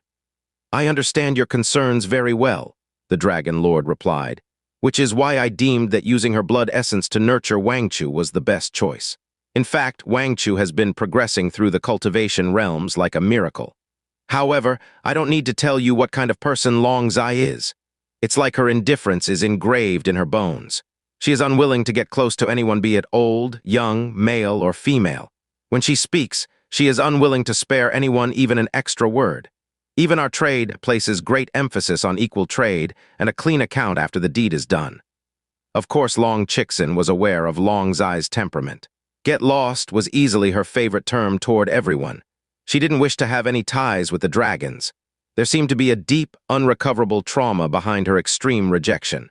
She's been using her blood essence to exchange for protection, but she's still growing way faster than she has any right to. Most people would never reach the divine extinction realm no matter how hard they worked, and yet she is years away from reaching it even in her current state. When she has become strong enough to protect herself, she won't give Wangchu her blood essence any longer. Since this is an equal trade, I have no reason to leave her behind either. Had I forced her to stay, she would absolutely choose to commit suicide and take as many of us as she could down with her. Once I learned of her one and only obsession, I made up the tale regarding the 5 spirit treasures. I told her that the 5 spirit treasures combined with my draconic powers would be sufficient to awaken the soul in that sword. My condition for sacrificing my draconic powers was that she must continue to stay in the dragon race and pay her tribute to Wangchu until she has found the 5 spirit treasures. The Dragon Lord's voice grew increasingly weak as time passed. This was no doubt the scummiest thing he had ever done in his life, and yet he must for the sake of the dragon's future. In order to convince her that I was telling the truth, I made sure that the 5 spirit treasures were all real treasures that had appeared once in the records. But of course, I also made sure to choose treasures that had appeared only once or twice in history. It should have been nigh impossible for her to obtain even one of the treasures, and yet she had found 4 in just a matter of decades. No wonder he lamented that fate was against them. No ancient records in the Abyss contained any record regarding the 5 spirit treasures. But the Dragon Lord was almost 1,000,000 years old. It made sense that his knowledge and experience would be greater than all the records in the Abyss combined. Plus, he was the Dragon Lord, a supreme existence that was second only to the Pure Land and the 7 gods of the 6 kingdoms of God. Why would he fabricate such a despicable lie against a junior? Forget Longzai, everyone in the know firmly believed that the Dragon Lord was telling the truth. Long Qixin's head sank as if pulled by a great weight. His lips were trembling with shock. He could not believe that the Dragon Lord himself would.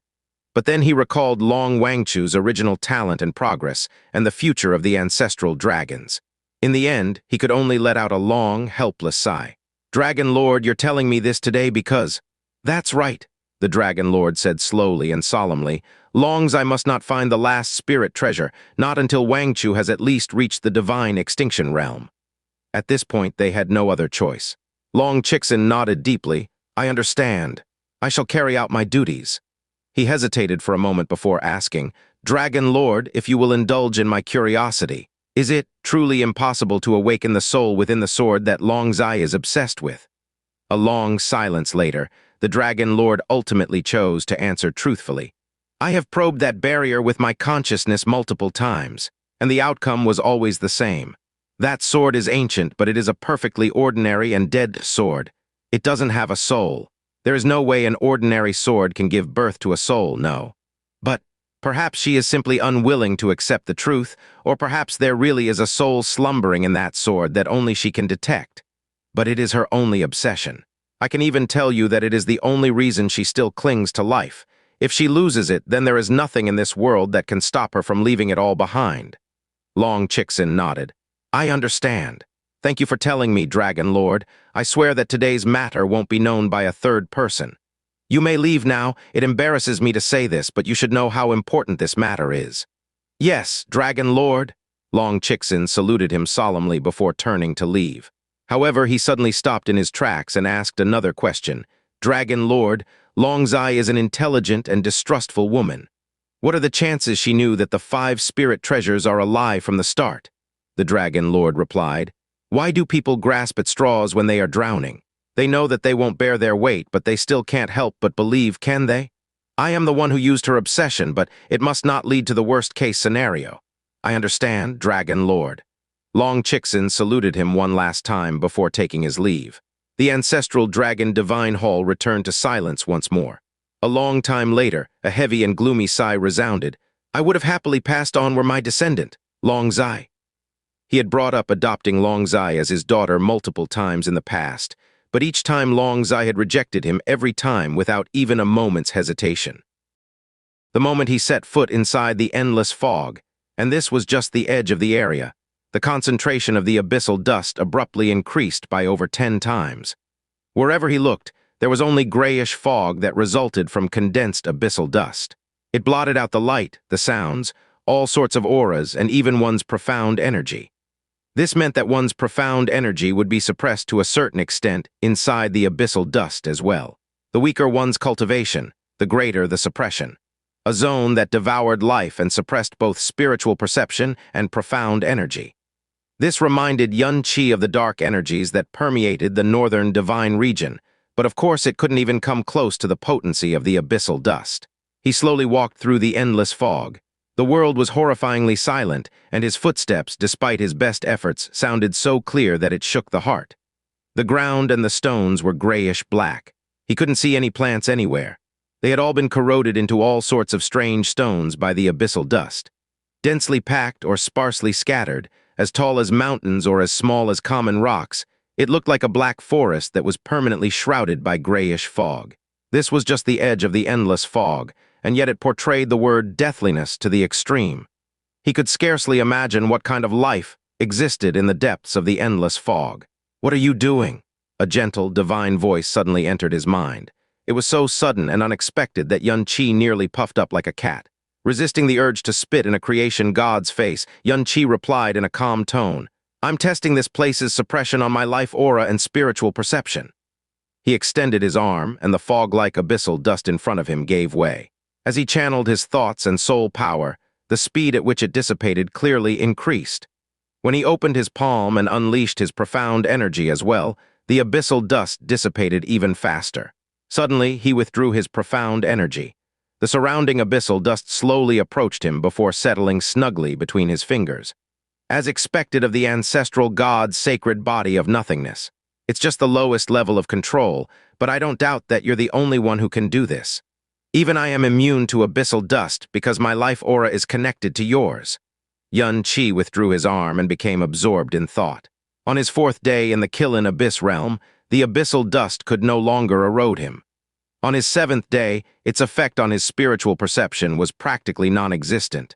On the 15th day, he could push away the surrounding abyssal dust with his profound energy a little, and he quickly discovered that he could do the same with soul energy. Prior to the Qilin Abyss conference, he could already control the abyssal dust to a certain extent with both his profound energy and soul energy. Now that he was in the endless fog, he discovered that the increased concentration of abyssal dust didn't affect his ability to repel or gather it in the slightest. In fact, his power and spiritual perception could pass right through it without any difficulty. It was as if the abyssal dust that was supposed to devour everything was ignoring his existence, and his alone. In fact, it was obeying him to a certain extent. He recalled the day he first came to the abyss. His body had swiftly adapted to the existence of the abyssal dust and slowly generated the power to control it. No, that was wrong. His body was the ancestral god's sacred body of nothingness. He probably had this ability from the beginning. It had just been slumbering until the moment he came into contact with the power of extinction. This content of novelfullbook.com. If you reading this content, please go to website novelfullbook.com to continue reading. Fastest update hourly. Not only that, his newfound ability was a permanent, qualitative change. The abyssal dust could be 1,000,000 times thicker than it was before, and he would still be able to control it with relative ease. He had only been here for a month, and he had already gained a basic level of control over abyssal dust. How much farther could he grow if he continued to submerge himself in abyssal dust? Instead of continuing forward, Xianxia laid down a small barrier, sat down, and asked, Li Xiu, what kind of person was Senior Heretic God in the past? Was he the same as the records claim him to be? Li Xiu answered, Although we were all creation gods, my memory of them is over 90% blurry. My clearest memories of them are. Mo-E was the most imposing creation god of us all. He was extremely strict in matters regarding right or wrong, good or evil, rules, hierarchies, and so on, so much so that it made you want to sigh all the time. Xianxia was the loneliest creation god of us all. As the creation god of order, he couldn't allow himself to be bogged down by any emotions or bonds. He walked proud and alone his whole life, and he didn't have a place or even a subordinate to his name. Considering that my impression of him was the shallowest, I believed that I did not have much contact with him. As for Xianxia, he was the most creation god of us all. Xianxia could see that. The creation god had abandoned his own title later on. In his world, it was as if planes and hierarchies did not exist in his dictionary. Lower gods, lower beasts, the spirits, and even the mortals in the lowest planes. He treated all living beings as equals no matter who they were. While maintaining the order of elements across all of primal chaos, he was also able to make friends everywhere and anywhere. While piecing together the few clear memories she had of the past, Li Xiu continued, Out of everyone, he is the one I remember the most. He would often visit me in the divine palace of life and tell me all about the new friends and acquaintances he'd made, the new star realms he created, and the beginnings of life. He would also bring me all kinds of strange gifts from multiple worlds and planes. I think this went on for millions, no, tens of millions of years. Xianxia, oh, utterly shocked, does Jia Yuan know about this? She has to every time she talks about Li Xiu. I can practically hear the sound of her teeth breaking. Say, Xianxia couldn't help but ask, did you never really fall for Mo-E or Xianxia despite everything they did for you? Not even a little? Fa, LL. She seemed to be trying really hard to understand his words with her limited understanding. As the creation god of life, it is my duty to carry out the ancestral god's will and mission and spread my creation god powers to all of primal chaos. How could I allow myself to be tainted by mortal desires? Xianxia's eyes looked strange. You are quite similar to Xianxia in this regard. She didn't seem to understand the comparison. What about now? Xianxia asked. Everything you know is gone, and even the title creation god has become distant history. Your so-called mission has naturally disappeared with it as well. Why do you still exist in this world? For a long time, she didn't say anything. It was clear Xianxia's question had sent her into deep contemplation. A long time later, when she finally gave her answer, it was one word and one word only. You. If she wasn't the creation god of life, if he hadn't witnessed just how indifferent and unfeeling she was, he would have believed that she was flirting with him for sure. Xianxia reacted calmly, because of my ancestral god aura? Yes. This was the answer Xianxia expected, and it was also perfectly disappointing. The ancestral god gave birth to the creation gods. Naturally, they should serve her and carry out her missions faithfully. My old mission may have disappeared, but the ancestral will has reappeared in this world, and the one and only thing she desired was your safety. The ancestral will's desire is my mission, and the fact is I have no choice but to cling to you for now. Perhaps this too is guidance from the ancestral will. She is the one who brought my powers back to this world to protect you.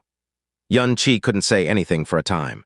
Li Xiu's memories and recognition were shattered and blurry, but her faith and belief in the ancestral god seemed to be engraved in her very soul origin. It remained pure even after an era had crumbled, and fate itself had undergone a drastic change. Xianxia was obsessed with Li Xiu, but Li Xiu is obsessed with the ancestral god, and this era's ancestral god, Xianxia, was obsessed with him. When one's faith was pure enough, they could always find a reason to justify their beliefs. Not even a creation god was an exception to the rule. I got it, Xianxia replied matter-of-factly. Don't worry, I swear I won't betray your protection and faith. Finally, he managed to suppress the energies that had been rampaging inside his body for a while. So he slowly held up a star that was surrounded by a sheen of yellow Qilin light. It was the final heretic god seed. That's Xianxia's aura, Li Xiu mumbled as an ancient memory was triggered. You might be able to meet each other again? Xianxia smiled. What? The Qilin god aura surrounding the heretic god seed had dwindled to just 30%, but it was still so pure that it was almost sacred. The sealing barrier around it had dissipated because of God Ash, but Yun Qi couldn't feel any rejection or hostility from the light whatsoever. It was as gentle as the Qilin God's final words. Finally, Yun Qi stared at the heretic god seed one last time before tossing it into his mouth. He swallowed it in one gulp. The seed's yellow light was clearly visible from the outside as it moved toward his chest, as if drawn by an invisible force. It continued to slide toward his profound veins until it entered his profound vein world. Boom! A dull boom engulfed Yun Qi's profound vein world and soul sea. Although Yun Qi had anticipated this, he was still surprised by the commotion coming from his profound veins. Every time the heretic god seed returned to his body, the heretic god profound veins would undergo a drastic change. This wasn't a change, however, it was a transformation. His profound vein world started shaking violently the moment the yellow profound light entered it. It shook like it was about to shatter at any moment. At the same time, the other 4 seeds, fire, water, thunder, and wind, were all shining brightly as well. They were several times brighter than they had ever been. The dark seed, on the other hand, had opened up a pitch-black domain.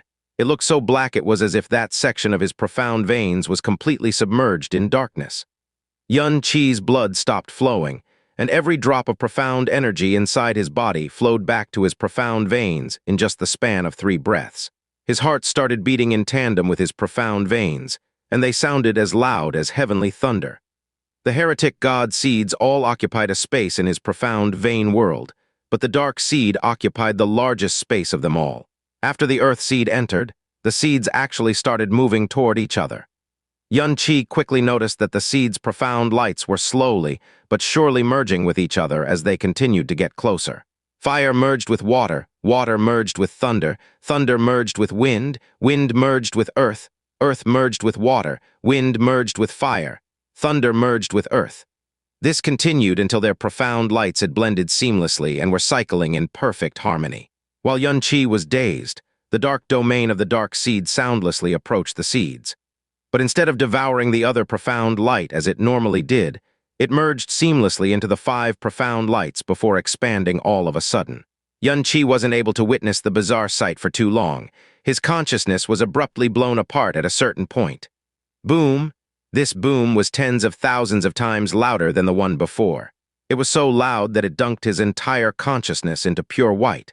Yun Qi didn't know how long the whiteness lasted. When he finally regained his senses, he saw a world that made him feel like he was inside a dream. His profound vein space had changed completely. He felt like he was floating in an infinitely black universe where streams of stars of all colors, crimson red, icy blue, dark purple, bluish green, withered yellow, reddish purple, greenish blue, and more were floating everywhere. The heretic god seeds were conspicuously missing, but equally, his profound vein space no longer had an end. The 7 heretic gods' gates sparkled like 7 slumbering stars in this strange cosmos. They looked like they were waiting for the moment they were ignited. There was one patch of light yellow that didn't really fit with the infinite streams of stars around him. It was the Qilin God's divine origin. Surprisingly, it had been fully accepted into this universe, and it was waiting obediently to be refined by Yun Qi. So this is the true heretic god profound veins, the divine veins that could bear the power of a creation god. Yun Qi felt like he was inside a dream. He wasn't able to jolt out of his reverie for a long time. The space inside his profound vein world was as infinite as the streams of elements, but he could tell that every wisp and strand was fully under his control. I didn't know that Xuan's profound vein world looked like this. In the end, it was Li Xu's voice that jolted him back to reality. I didn't think that black would be the background of his profound vein world. Is this what it originally looked like, or did it change after he became one with Jai Yuan? No, this is not how Xuan's profound veins looked, Yun Qi said slowly. How so?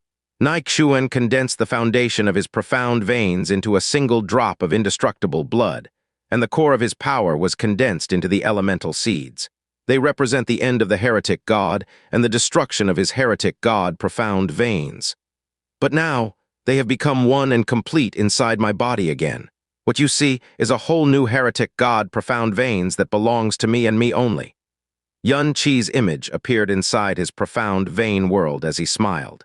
Senior Xuan, I have truly become your successor now, though I am unsure if I am worthy of being called the heretic god of this era, and I do not know if you're satisfied or disappointed with me." As Xianxia's soul voice resonated across his profound, vain world, a tall, slender man slowly manifested into view. His silhouette was as ephemeral as a bubble, but Li Xiu still managed to identify him and call out, "Nai Xuan." The silhouette grew clearer and clearer.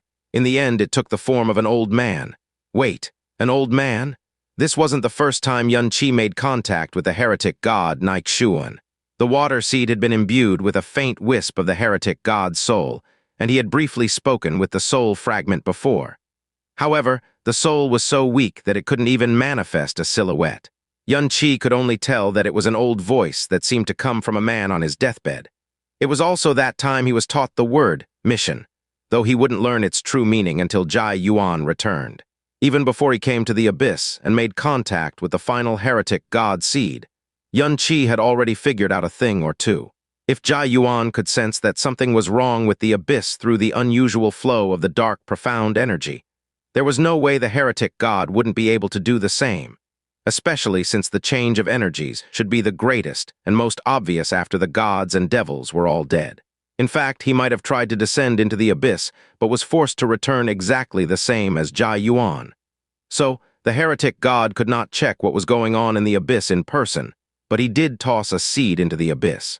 What were the chances he might have had imbued the seed with a sliver of his soul? To find out what was really going on in the Abyss? He was right. The moment the earth seed had returned to his heretic god profound vein, he immediately sensed a soul fragment awakening from its slumber.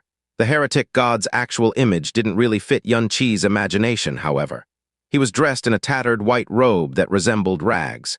His long hair was grayish and messy, his beard was fully white, and they were so long that they touched the ground.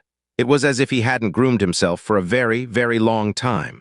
A pair of sunken eyes hid behind his wrinkled face. They were so murky it was unthinkable that they belonged to the heretic god, even if it was just a soul. It was also impossible to say if his wrinkles were caused by age or poison. Is this what the heretic god looked like after scattering his seeds and on the verge of death? Xianxia slowly dropped to his knees and bowed his head before the silhouette. The heretic god was the one and only person in the world besides his parents that Xianxia was completely willing to prostrate himself to. Why? Because he was his benefactor, his master, and the ancient god who saved the entire world. If he wasn't deserving of respect, then who was? Mortal human Xianxia greets senior heretic god. When I was 16 years old, I was fortunate enough to receive your inheritance, and it changed my whole life. Since then, I have continued to receive your blessing to this day. I am beyond glad that my luxurious wish to witness your true appearance has finally been fulfilled. Soul fragments were basically independent entities. Although the soul fragment on the water seed was aware of Xianxia's existence, this was the first time the soul fragment on the earth seed had met Xianxia. A warm, gentle smile surfaced on the old man's face. You may be mortal, but you are anything but ordinary. You could not have reunited the seeds and recreated this world otherwise. As for me, I haven't been the heretic god for a long time. The heretic god sighed while looking at the familiar yet distant profound vain world. You are the only one left who is deserving of that title. Xianxia shook his head. I don't deserve the title so long as you still exist, senior. Nai Xuan smiled but didn't give him a response. He simply admired the world around him again and again. There was no surprise, yearning, or reminiscence, however. There was only the bleak feelings of a dying old man. At that moment, Xianxia suddenly figured out the truth. Nai Xuan wasn't trying to sense his former power. He was sensing the heaven-smiting devil emperor's aura. After all, he now possessed Jai Yuan's blood and her eternal calamity of darkness. Xianxia's heart abruptly gushed with sorrow. He had countless questions he wanted to ask, countless things he wanted to share with Nai Xuan, but he just couldn't bring himself to interrupt Nai Xuan right now.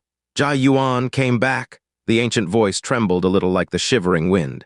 She did, Xianxia replied softly. Senior Jai Yuan returned to primal chaos after breaching the wall with the world piercer. Less than a decade has passed since that day.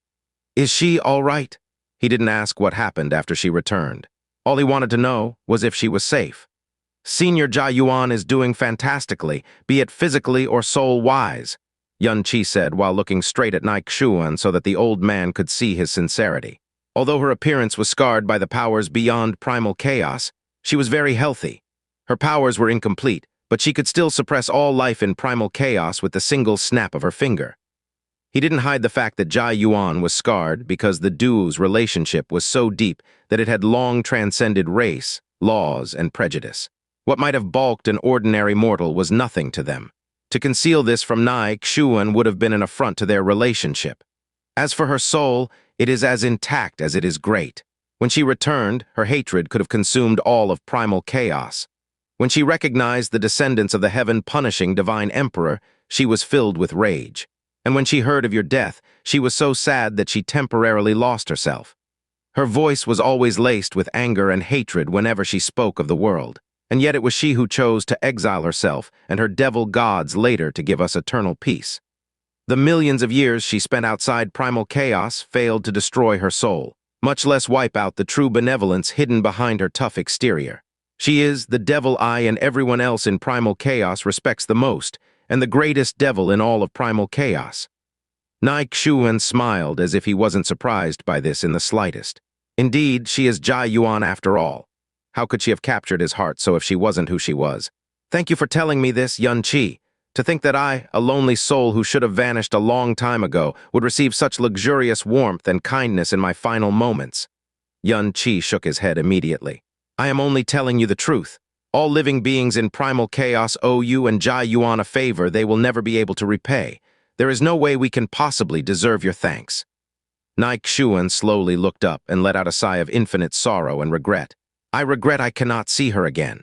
Regret that I cannot apologize for what happened to her. Yun Qi shook his head again. What apology? You are husband and wife. Senior Jia Yuan had left with no regrets or grievances whatsoever. If there must be one, it would be the fact that she couldn't see you again. Yeah, Nai Xuan murmured. Had I really apologized to her, she would have beaten me into a pulp, ha-ha-ha. He smiled, but he knew he would never be able to receive a beating from his beloved ever again. Feeling a little downcast, Yun Qi decided to change the subject. Senior Nai Xuan, did you ever hate what happened back then? And how everything turned out the way it was? Hate. His voice sounded as ephemeral as a ghost. Hate who? For example, Yun Qi said directly. The man who had started this tragedy, the heaven-punishing divine emperor Mo-E. The world fell silent and Yun Qi waited. However, Nai Xuan didn't give him a reply for a long, long time. He couldn't even sense a sliver of hatred from the man. Not only that, Yun Qi was picking up a kind of soundless sorrow and pain from Nai Xuan instead.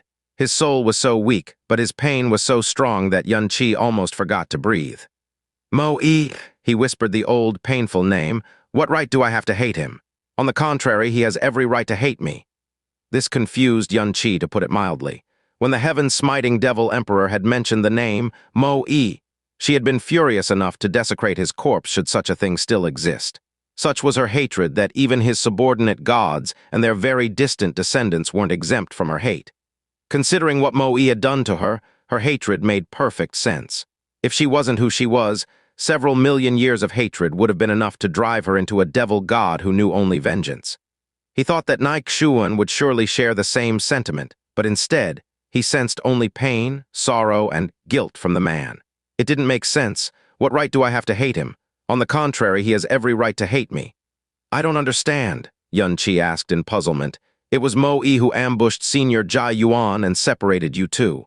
It was he who caused her to suffer outside primal chaos for millions of years. Even your child that was why you lost all hope and abandoned your title, wasn't it?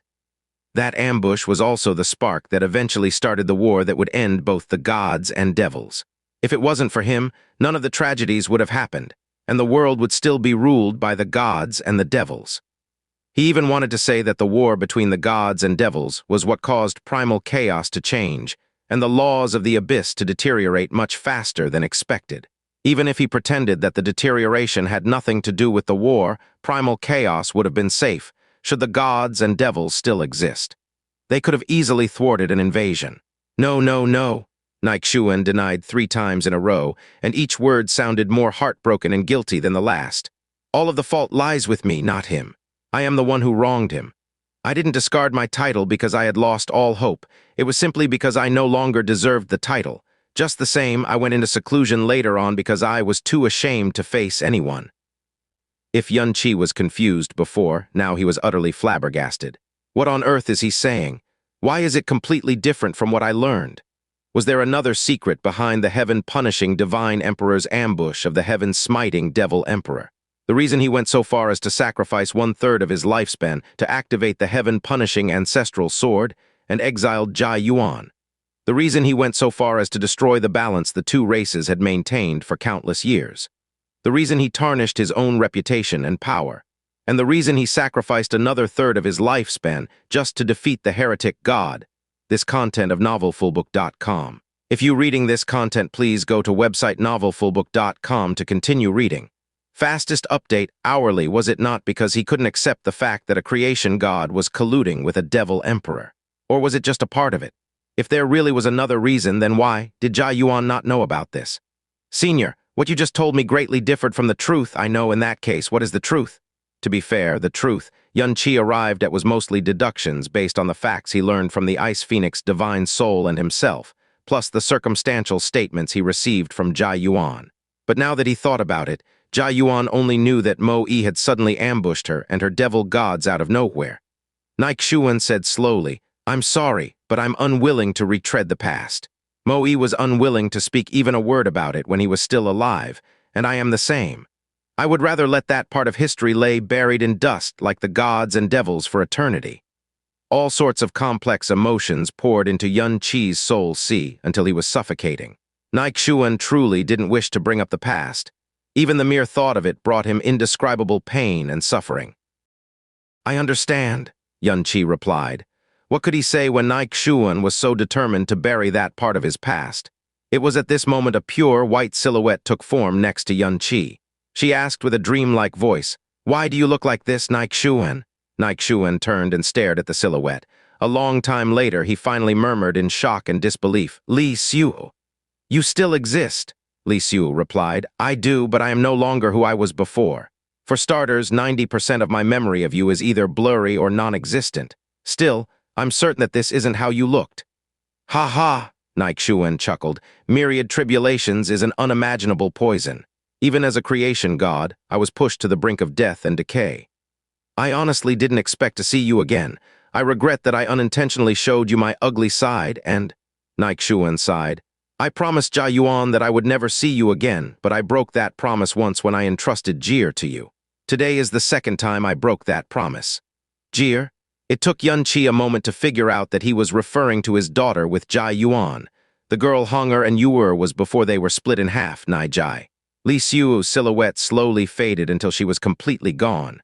Only her voice remained as she replied, "My memory is as ephemeral as the clouds. I am simply unable to recall this matter. For that, I sincerely apologize." Xianxia shook his head smilingly. He felt remorse for breaking his promise to Jia Yuan, but he was equally happy to meet an old friend he thought long dead. Millions of years have passed, and the world has changed beyond recognition. You may no longer be the creation god of life you used to be, but you are almost identical to the Li Xiu I remember. Now that I think about it, Mo-yi and my obsession with you was wrong. We should never have tried to woo someone as pure and sacred as you. You are the untouchable star that floats above the mortal coil even to this day. Xianxia, is she really that pure and sacred? Why do I feel like she's just naive? The past should remain in the past, Li Xiu replied. I found myself aimless when I awoke from a long slumber, but I was able to find a new reason to exist soon after. I believe that I am far, far luckier than you. That is wonderful to hear, Xianxia responded with a kind smile. I am blessed to have a friend like you. It's a shame that I am already dead and so can no longer repay the favor I owe you. Li Xiu touched Xianxia with her divine perception. He is the reason I exist in the world now. Since you are his benefactor, the favor you have done to him is a favor returned to me. Therefore, you don't need to feel any regret. Xianxia hadn't known for long, but he could tell that she was the type of person to say exactly what she thought. Subtext or subtlety didn't exist in her dictionary. Even so, he felt the impulse to run when she said the line, "He is the reason I exist in the world now." Thank goodness Xianxia was just a weak soul fragment right now, and he had given up on Li Xiu a long time ago.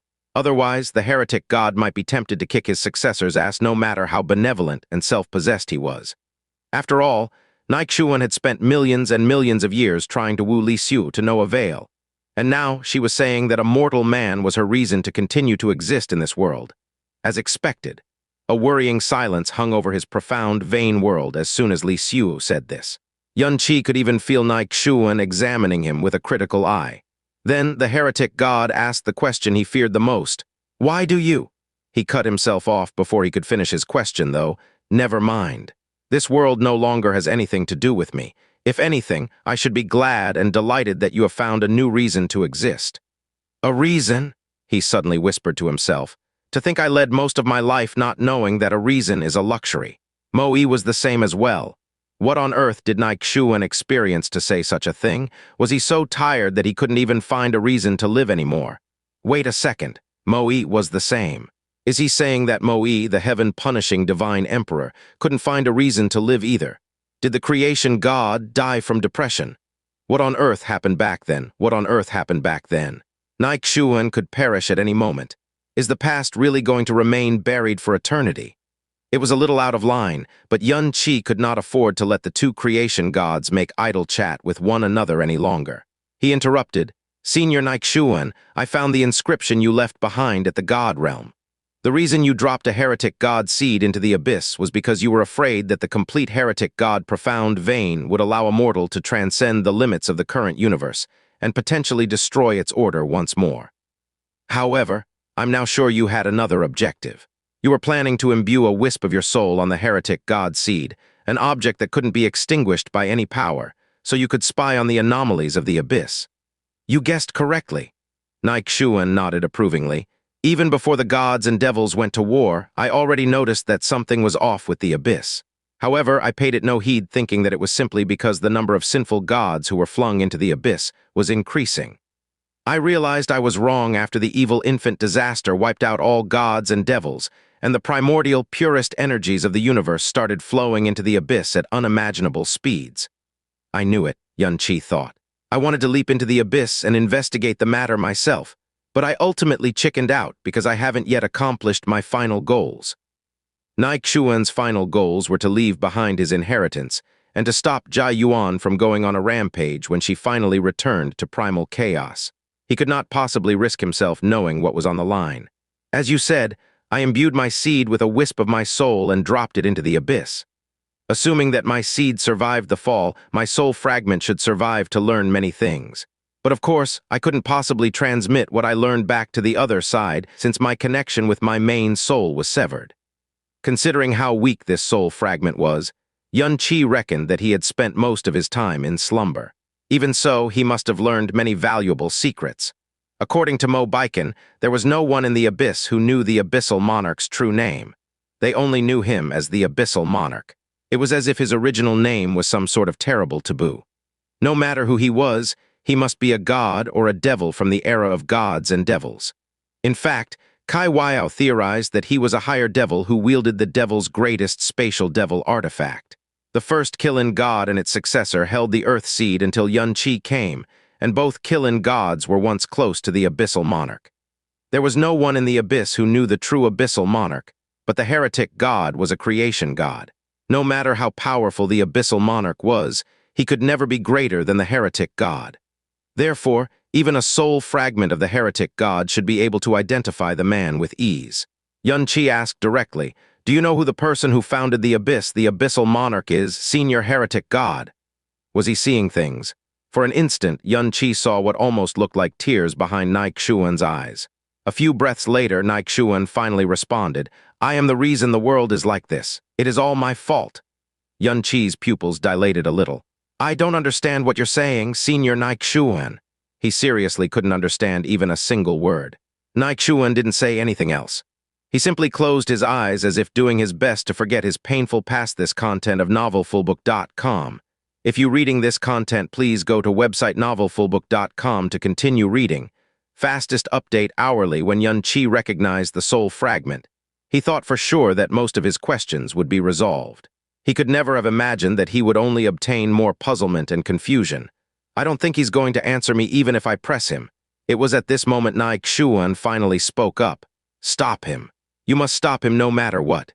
His voice was 1 part sorrowful and 9 parts determined. All the sins and tragedies must end in this era. You can do it. Only you can do it.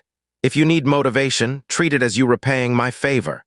Xianxia had no idea what he was talking about, much less who the Abyssal monarch really was. However, he still looked Xuan in the eye and nodded strongly. It's the reason I came to the Abyss. You have my word that I will succeed, and it's not like I have any other option. Good. Xuan looked up and closed his eyes once more. If you can truly end it all in this era, then at least it won't result in the worst possible ending. You're still young, while he has long entered his prime. This journey of yours is destined to be a long and arduous one. I know that your willpower and fate are strong since you were able to reunite my seeds, but make sure you don't approach him too soon. After all, it would be trivial for him to recognize or rather, my aura. Xianxia's pupils shook a little. What does that mean? He couldn't ask Xuan about it, though. He could only say, "Thank you for the advice, I won't."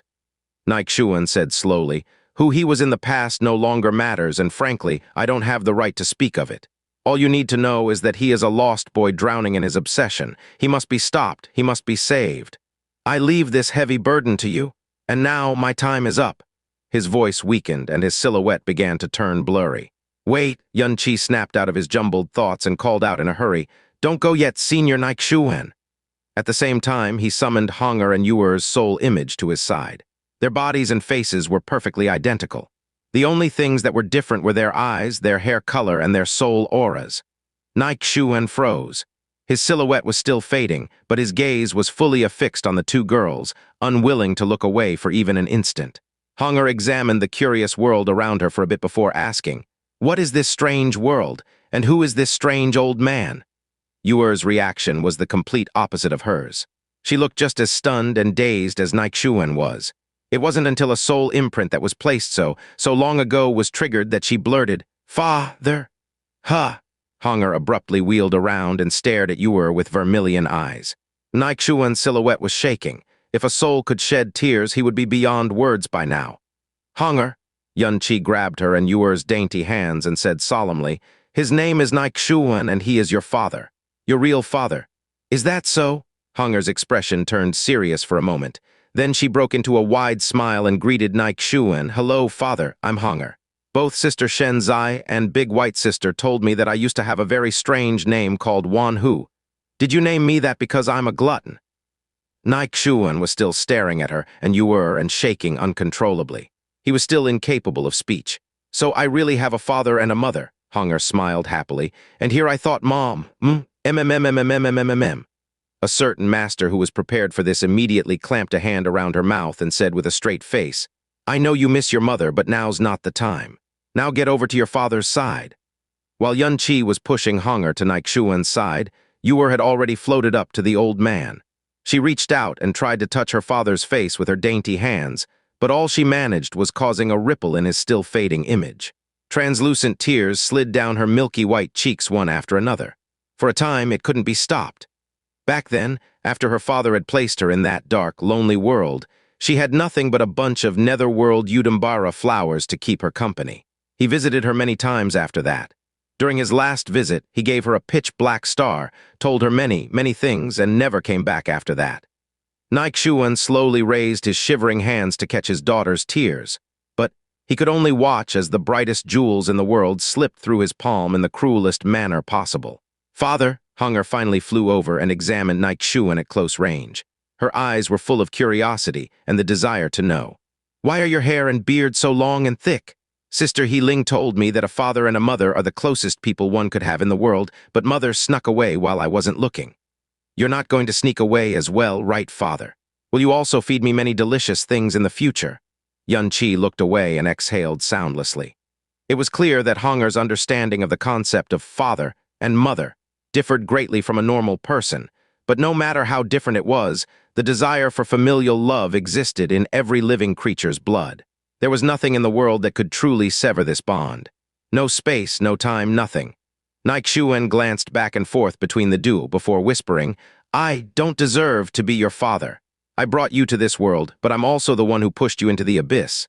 The abyss? That's not right. Master's the one who jumped down here on his own. You're not the one who pushed us down here," Honger corrected. "At number percent," Xianxia facepalmed. Despite his best efforts, the girl still said the one word he was absolutely terrified about. Thankfully, Nike-Xuan's soul had crumbled into a fog-like shape, and he didn't seem to hear Hunger addressing him as master. With his final soul breath, Nike-Xuan offered his daughters his last bit of love. When the sin has finally been ended, someone will take care of you, and on behalf of me and your mother, he will show you how beautiful the world really is, and he will give everything I could not because of my failure. Xianxia nodded solemnly and declared, "It will be done, Senior Heretic God. As for your father and mother, feel free to remember or forget us as you please. All I ask is for you to be happy, forever." Nike-Xuan's silhouette finally crumbled and scattered into countless fading stars. The stars flew toward Xianxia and melted into his soul sea in no time. The heretic god left Xianxia with one final message. "Thank you, Xianxia. With this, I no longer have any regrets in this life." Xianxia closed his eyes and let out a mournful sigh. "How could you give me thanks? What I did for you is so trivial and nothing compared to the favor you gave me." He disappeared. He must have snuck away just like mother. Why are you crying, Yuer? Can you stop crying? Seeing you cry makes me sad as well. Oh no, I really want to cry now. Ooh, I feel so sad all of a sudden. Ooh, Yuer. Xianxia walked over and hugged both Hunger and Yuer, consoling them gently. It was at this moment the stars that flew into his soul sea expanded into a scene from the very distant past. The mountains were endless, and the sea of clouds had no bounds. It was like a scene straight out of paradise. A man in white robes stood on top of a mountain that towered over even the clouds. His hands were clasped behind his back, and his long hair swayed freely with the wind. He looked both handsome and refined. The sky stood even with him, and the ground and all other living beings existed beneath his feet. He was just standing there, and yet clouds automatically gathered beneath his feet. The surrounding elements and energies were also carefully yet ardently gathering around him, unwilling to leave. A gust of wind blew behind him, and the excited cries of a young man followed right after. "Senior Nike-Xuan? Phew, I finally found you." The white-robed man smiled and turned around to face him. At that moment, the wind stilled, the clouds froze, and the light dimmed. He looked like the embodiment of the most handsome man possible and the ultimate fantasy of any woman. His skin was perfectly smooth and healthy-looking. His eyebrows looked sharp and straight. His eyes were glittering with stars, and his face was exquisite. An all-too-perfect appearance like this would normally repel a person, but it was softened by just the right amount of carefreeness, roguishness, and warmth. His eyes especially naturally drew one to explore their edges or depths. He was Nike-Xuan, the creation god of elements. Acknowledged by both the gods and the devils, he was also the most handsome man in the entire universe. He was the male counterpart of the most beautiful woman in primal chaos, Li Xiu. He asked with a smile that resembled an immortal wind passing through the peaks of clouds. "Judging from how excited you are, could it be?" The young man nodded repeatedly. His face was hidden from this point of view, but anyone could tell just how excited the young man was from his body language. Father agreed. Father agreed that you can become my master, and that I can cultivate beside you for the next 1,000 years to come. He then dropped to his knees and declared solemnly, "Disciple Mosu greets his ma." "Wait." Nike-Xuan didn't move, but an invisible energy sealed the young man's mouth and pulled him to his feet. "Your father may have agreed, but I haven't." The young man froze for a full second before he asked worriedly, "Did this disciple, this junior, do something to displease senior? If so, please tell me. I promise to correct my mistakes and improve myself." Nike-Xuan shook his head smilingly and helplessly. "Look at you, a stickler for rules who fears nothing more than failure. Sigh, but before we get to that, I must say that I am surprised that that stubborn coot would agree to let you study under me." Nike-Xuan continued. "Was your recent progress so bad that he couldn't even bear to see your face anymore?" Nike-Xuan's guess was as direct as it was painful. The young man bowed his head shamefully and mumbled, "Yes, I have been stuck on the 73rd sword of the 99 heaven-breaking swords for 320 years, and he said that I would never be able to master the heaven-punishing sword art at this rate." Nike-Xuan guffawed. "That sounds like something that stubborn old coot would say all right. Everyone in the universe knows exactly how talented you are. One might even say that there is no one among the gods and the myriad races who can compare to you. It's obvious that the old coot is just a bad teacher, but he will never admit to it. His teaching style is such that even the greatest genius would transform into a rigid block of wood who doesn't dare to experiment with anything. The fact that you managed to master the first 72 swords despite being bound in the arms, legs, heart and soul, is a testament to how talented you are." The young man looked up with sparkling eyes. "Father has never praised me like that. He always said that. You're extraordinarily untalented, lazy, distracted, overcautious," Nike-Shuan quipped carelessly. The young man looked surprised and impressed. "You really are the man who knows my father the best, Senior Nike-Shuan. Those are all terms he has used before." "That's because the stubborn old coot can't come up with anything new," Nike-Shuan snorted in disdain. "I swear, his fart smells the same even after millions of years." Uncouth words spilled out of Nike-Shuan's mouth despite his impossibly handsome face. Even the young man was glowing with admiration and reverence toward Nike-Shuan, even though he was insulting his father to his face. It was because Nike-Shuan was the one and only person in the world who dared to criticize his father so. Every time he got close to Nike-Shuan, he felt like he was existing in a completely different world, a world where he didn't need to suppress himself, fuss over the slightest mistakes, and doubt himself. A world where he didn't need to worry if his footsteps were steady, his expression was proper, or his breathing was calm. In fact, your father knows very well that he is a shitty teacher, but he just can't bring himself to beg me in person. That is why he pretended to be furious and disappointed with you when you requested to study under me. He probably shouted, "Get lost! I can use some peace of mind after this," when he kicked you out of your house, didn't he? The young man's eyes and mouth widened like saucers. "The tone and words you used are exactly the same as my father's," Nike-Shuan replied matter-of-factly. "In this world, there is no one easier to figure out than your stubborn old coot of a father." "Mosu," he addressed the young man by name, "if you study under me, I guarantee that you'll master the heaven-breaking swords in just 1,000 years." The young man looked up in disbelief. 1,000 years?" Nike-Shuan wiggled his eyebrows. "What, did your father not tell you that it only took me 400 years to master the heaven-breaking swords?" The young man shook his head. "Father has never mentioned it, but the Brahma Heaven Sword attendants did talk to me about it. When I brought it up with my father, he grunted without saying a word, and I never dared to ask him about it again. To think that it was true," Nike-Shuan said. "When your father first created the 99 heaven-breaking swords, he claimed that it was the greatest sword art in the world under the heaven-punishing sword art, and that even I would need 1,000 years of training before I could grasp the basics. So I made him a bet and said that I would be able to master all 99 swords in just 1,000 years.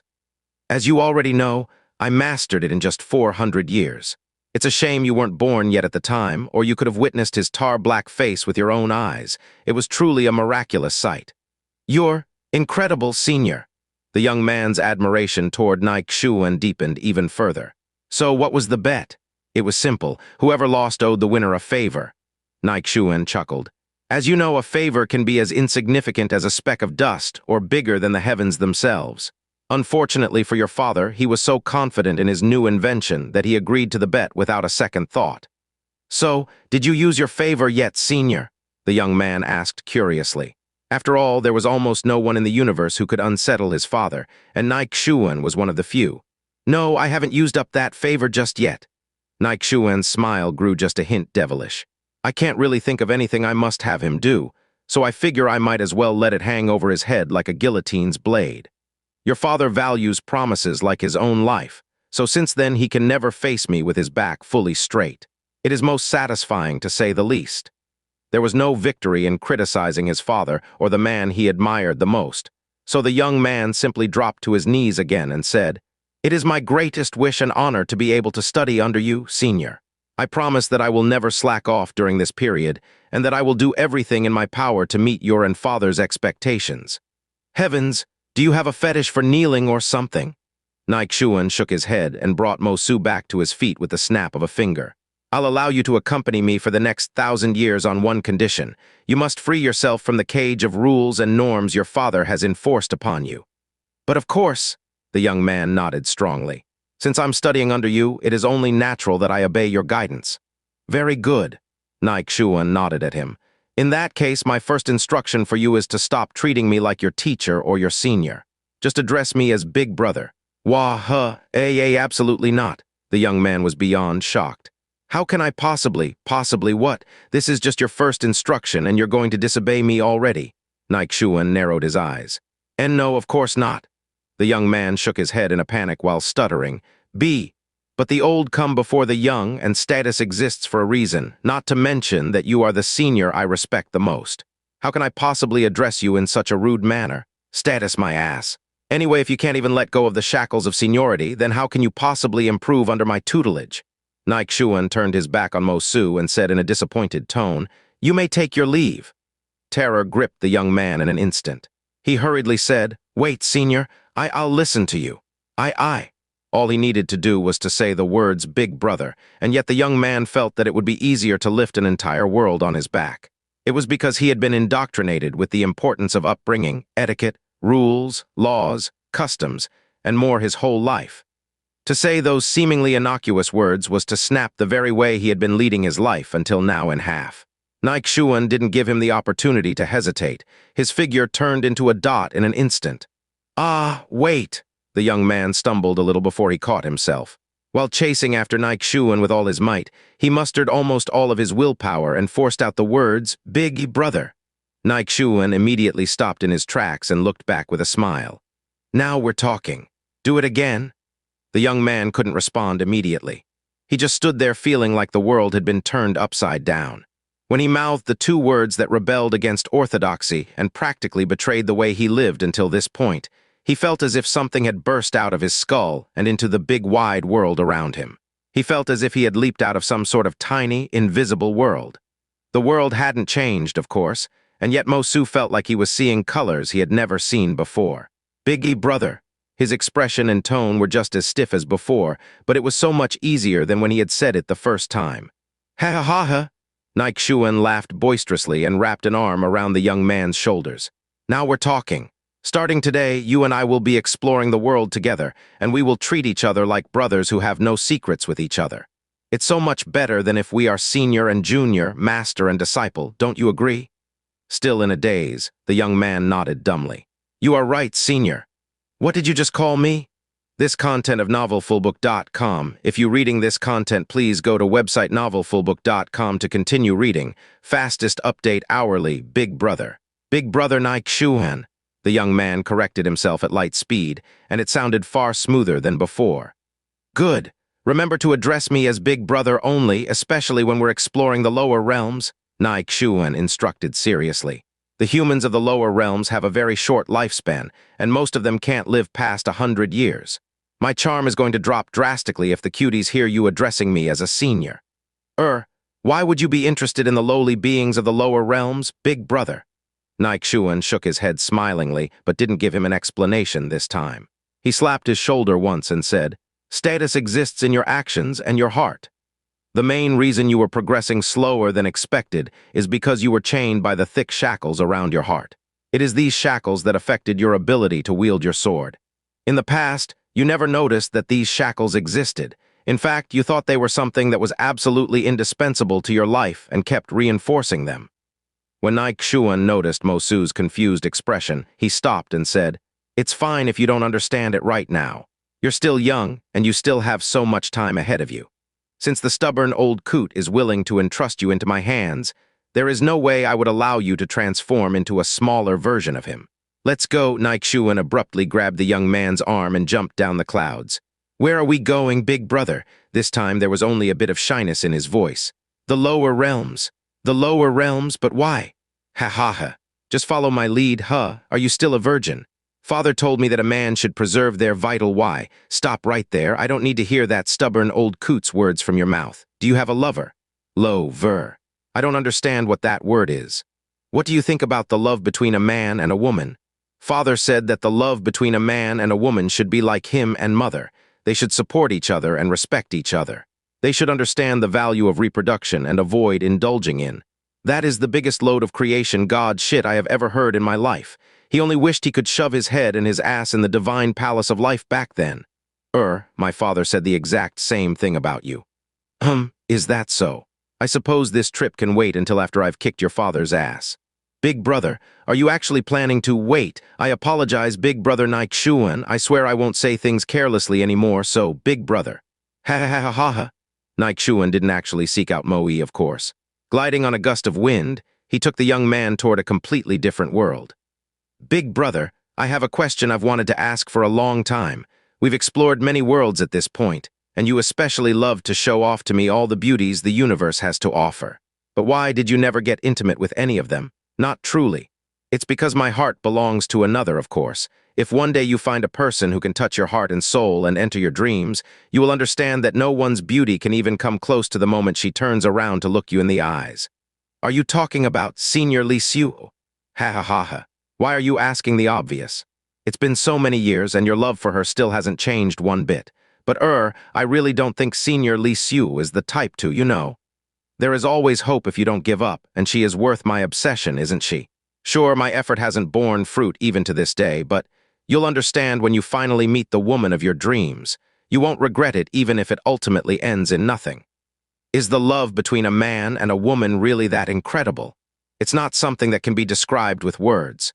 You'll learn when you finally meet that person. As for me, you don't need to feel bad for me at all. Back then, your father fought me tooth and nail to win her affection, but in the end he chose to marry your mother for the sake of his inheritance. This means that I am the only one left in this world who is a fit for Lei Xiu, am I right? You are right. You are the only one left in the world who deserves Senior Li Xiu. Keep doing your best, big brother. The next time we visit the Divine Palace of Life, please don't hesitate to ask for my help. Ha ha ha, I shall happily oblige. The world knows that my love for Li Xiu is hot and unshakable. I refuse to believe that it will fail to melt Li Xiu's frozen heart one day. The scene changed to a world of mountains and clouds once more, but this time, the clouds were black in color. Xuan was standing at the top of a mountain, and he was accompanied by a woman wearing a black robe. She was actually 1/6 of a meter taller than him. The woman was extremely beautiful, but it was nothing compared to the valor and austerity that covered every inch of her features. Anyone who looked at her would know that she was the one and only supreme queen of the entire universe. Everyone she stared at would immediately be dragged into a devilish abyss of terror. Xuan's eyes and smile were warm and gentle.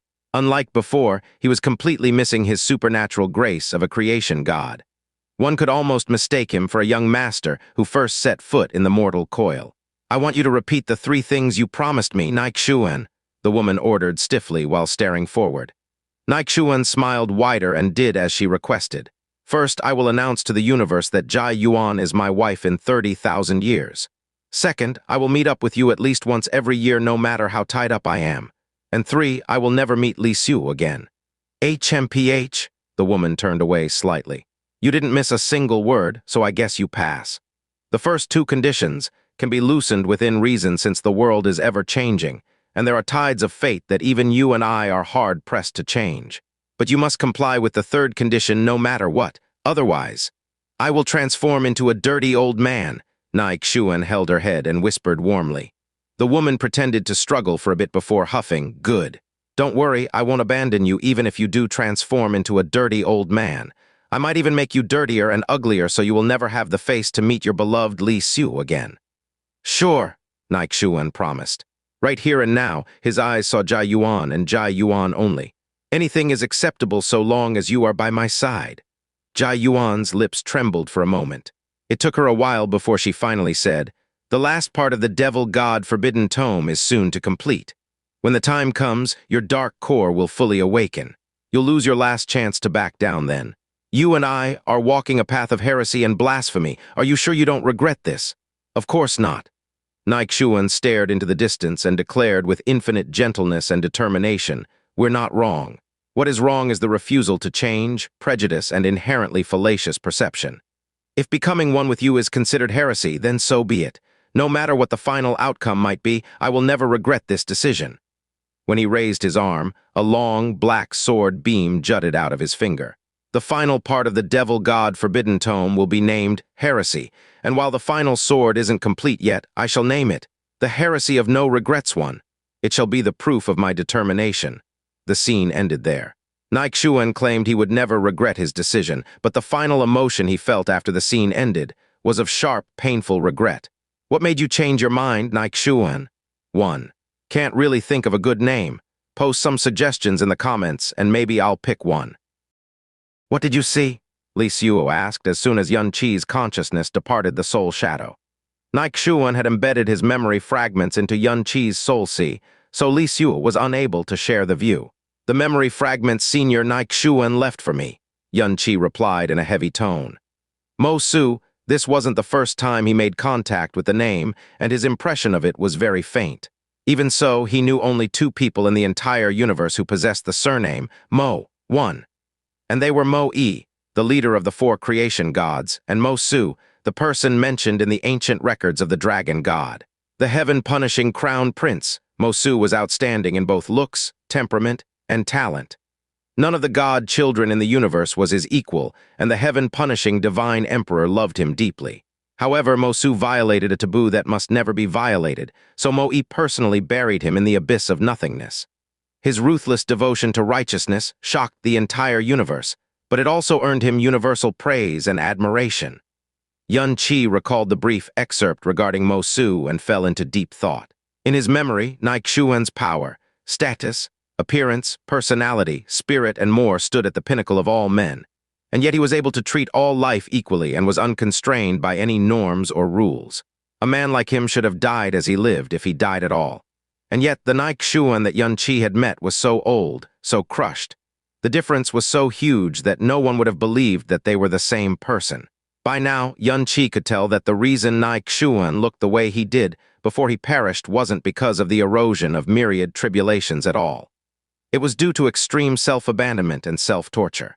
As for Mo Su, he was the heaven-punishing crown prince mentioned in the ancient records of the dragon god, and undoubtedly the son the heaven-punishing divine emperor treasured the most. According to the memory fragment, Mo-E ultimately chose to entrust his precious son to Xuan despite sharing drastically different beliefs with the man. He was basically lowering himself to ask his former love rival a favor, and yet he still did it for the sake of his son's progress. It showed just how much he valued and loved his son. So why had Mo-E executed him by throwing him into the abyss of nothingness with his own hands? The young man in the memory fragment was noble yet foolish. More accurately, he was wooden and slow of speech because he had been brought up to respect all sorts of laws, rules, and customs.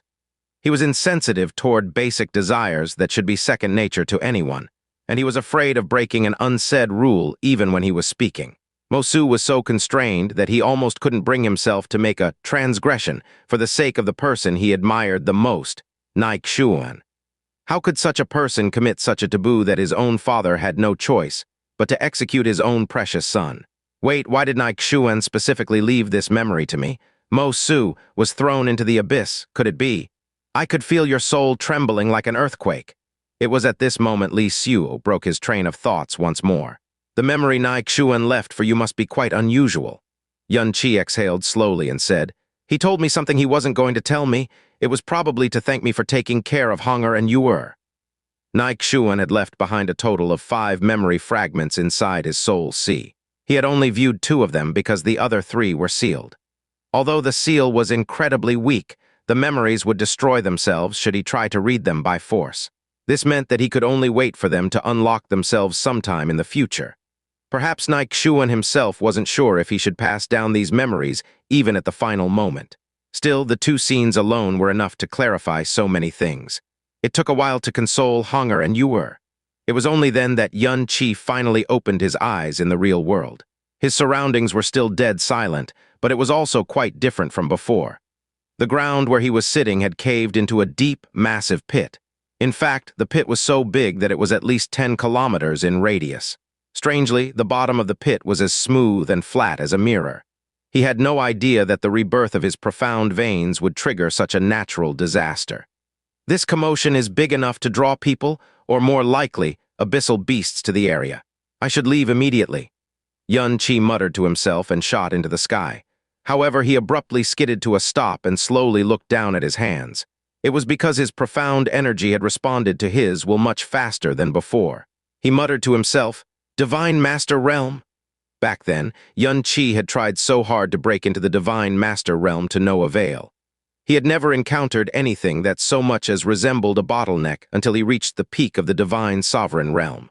Since then, it was like he had run into the wall of primal chaos itself. No matter what he tried or how hard he pushed himself, he was unable to progress even an inch further. It wasn't until he entered the eternal Heaven-Defying realm that he realized that it was probably because his heretic god profound veins were incomplete. When he obtained the steel, He finally learned that the wall was left behind by the heretic god, Qilin himself, to protect the order of the primal chaos. Today, after he entered the abyss and obtained the final heretic god seed, after his heretic god profound veins were finally reborn, the power that had been forcefully limited to the divine sovereign realm for many years had finally burst like water from a broken dam. Xianxia had achieved his breakthrough at the same time his profound veins transformed into a universe, and the process was so smooth that he hadn't noticed until after the fact. Finally, Xianxia muttered in a daze as he stared at his own fingers. This wasn't just a breakthrough to him. This was him finally making his first true step in the abyss. He stretched out his hands. Fire, ice, wind, and lighting appeared on each finger. Finally, a yellow, earthly profound light appeared on the tip of his little finger. He was releasing and maintaining 5 elements at once, and he didn't feel any difficulty whatsoever. He closed his palm and extinguished all of the profound lights at once. Clear ripples appeared in the space around him. So this is my power as a divine master. If I had this power before, I might have been able to fight the 11 half-step divine extinction realm profound practitioners in the Qilin God Realm alone, and without resorting to God Ash. What really surprised Xianxia wasn't his drastically increased profound energy, but his improved senses. Earlier, he could detect the existence and movement of the abyssal dust, but it was relatively blurry, so to speak. Now he could sense every wisp, no, every speck of abyssal dust that existed in the surrounding space. If he withdrew the range of his spiritual perception and focused on his senses, he could even sense the trajectory of the abyssal dust clearly. Xianxia was going to take his leave, but he suddenly changed his mind and closed his eyes. He would not move a muscle for a very long time. He was concentrating almost as if he was entering a strange state of enlightenment. It was such that even Li Xiu didn't dare to disturb his concentration. It was at this moment a shredding noise came from somewhere.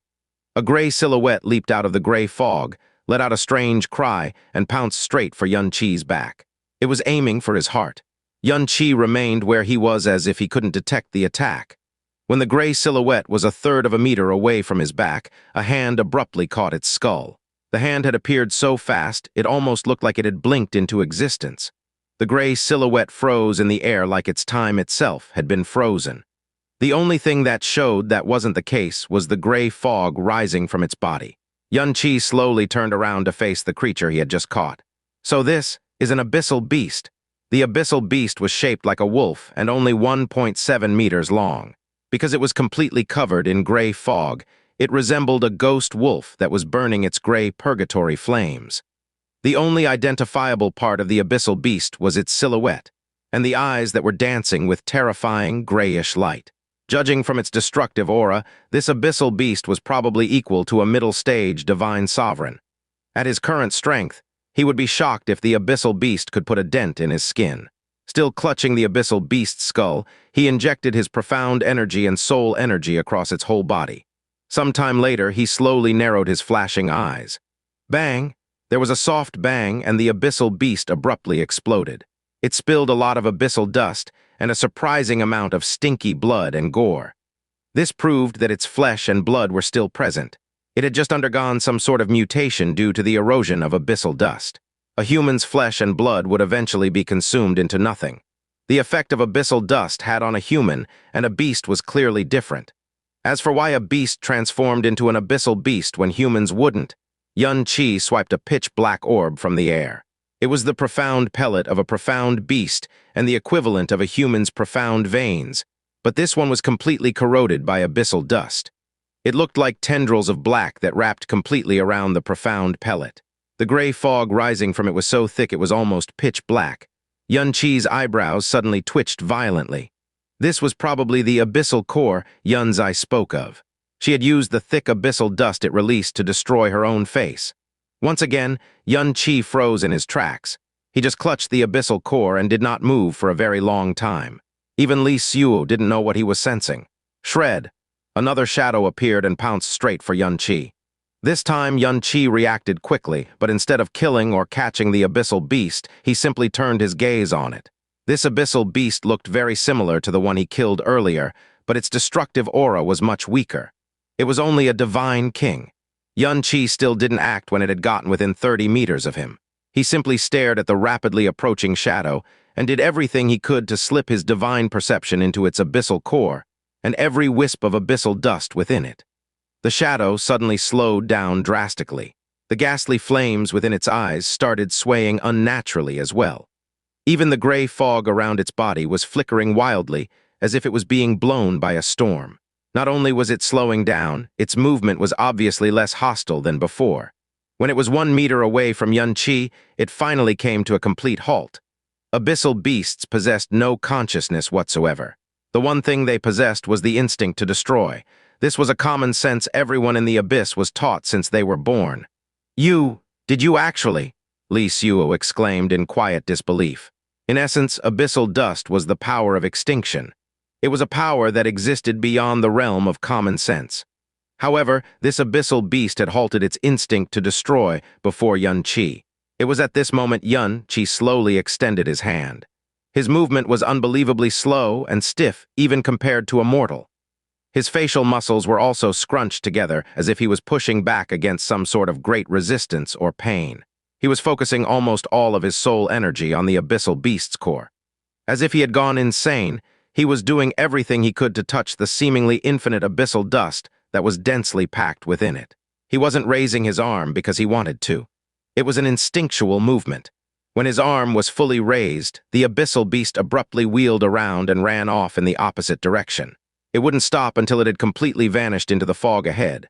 Thump! Xianxia's vision abruptly turned black as he hit the ground with a resounding thud. His face was deathly pale, and his forehead was positively drenched in cold sweat. However, he propped himself up and let out a low, disturbing chuckle all of a sudden. Heh heh heh ha ha. Are you all right? Li Suo asked a little worriedly. I'm fine, Xianxia replied and climbed back to his feet, though his lips were still curved into a smile. I just discovered something incredible is all. Can you control abyssal beasts now? She had said the most shocking thing in the softest voice. Not yet. Xianxia shook his head, but he didn't deny the possibility. But that day isn't too far off. Li Suo couldn't say a thing for a long time. Phew, one step at a time. Xianxia gazed into the distance, but the way he looked at the endless fog was completely different from before. First things first, I should find another safe place to refine the divine origin blood and origin marrow the Qilin God left me. Also, the great way of the Buddha is finally showing some changes. It is time for my body to undergo a transformation. According to the records of the great way of the Buddha, the first 6 realms could be cultivated by mortals.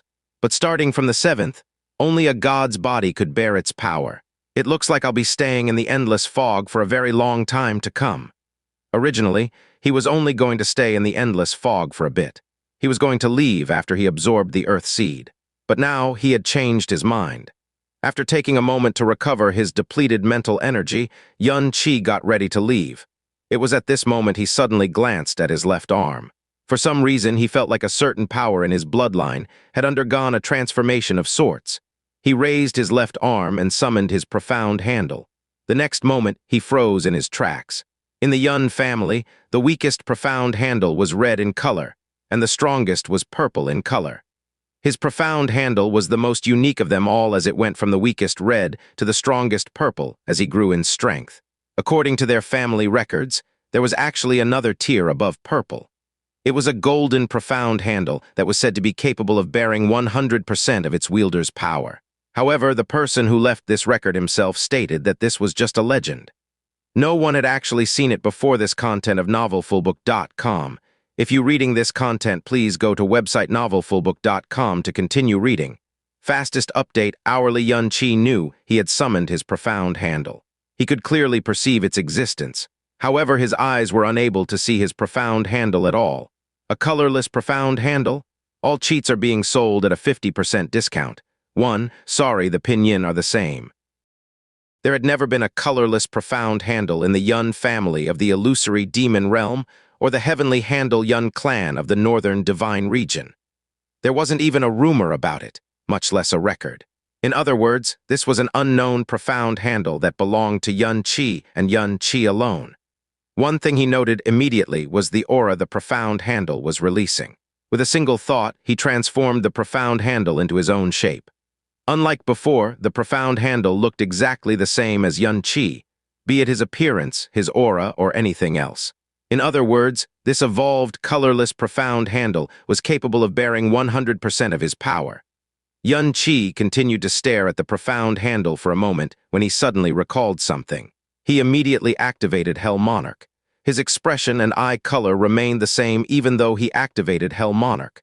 There was no sign of his profound energy going berserk either.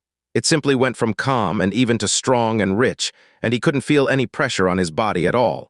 It felt as natural and easy as breathing. This meant he could now maintain Hell Monarch permanently. Unfortunately, his body double's aura did change, but the amount of power it could bear was the same as before.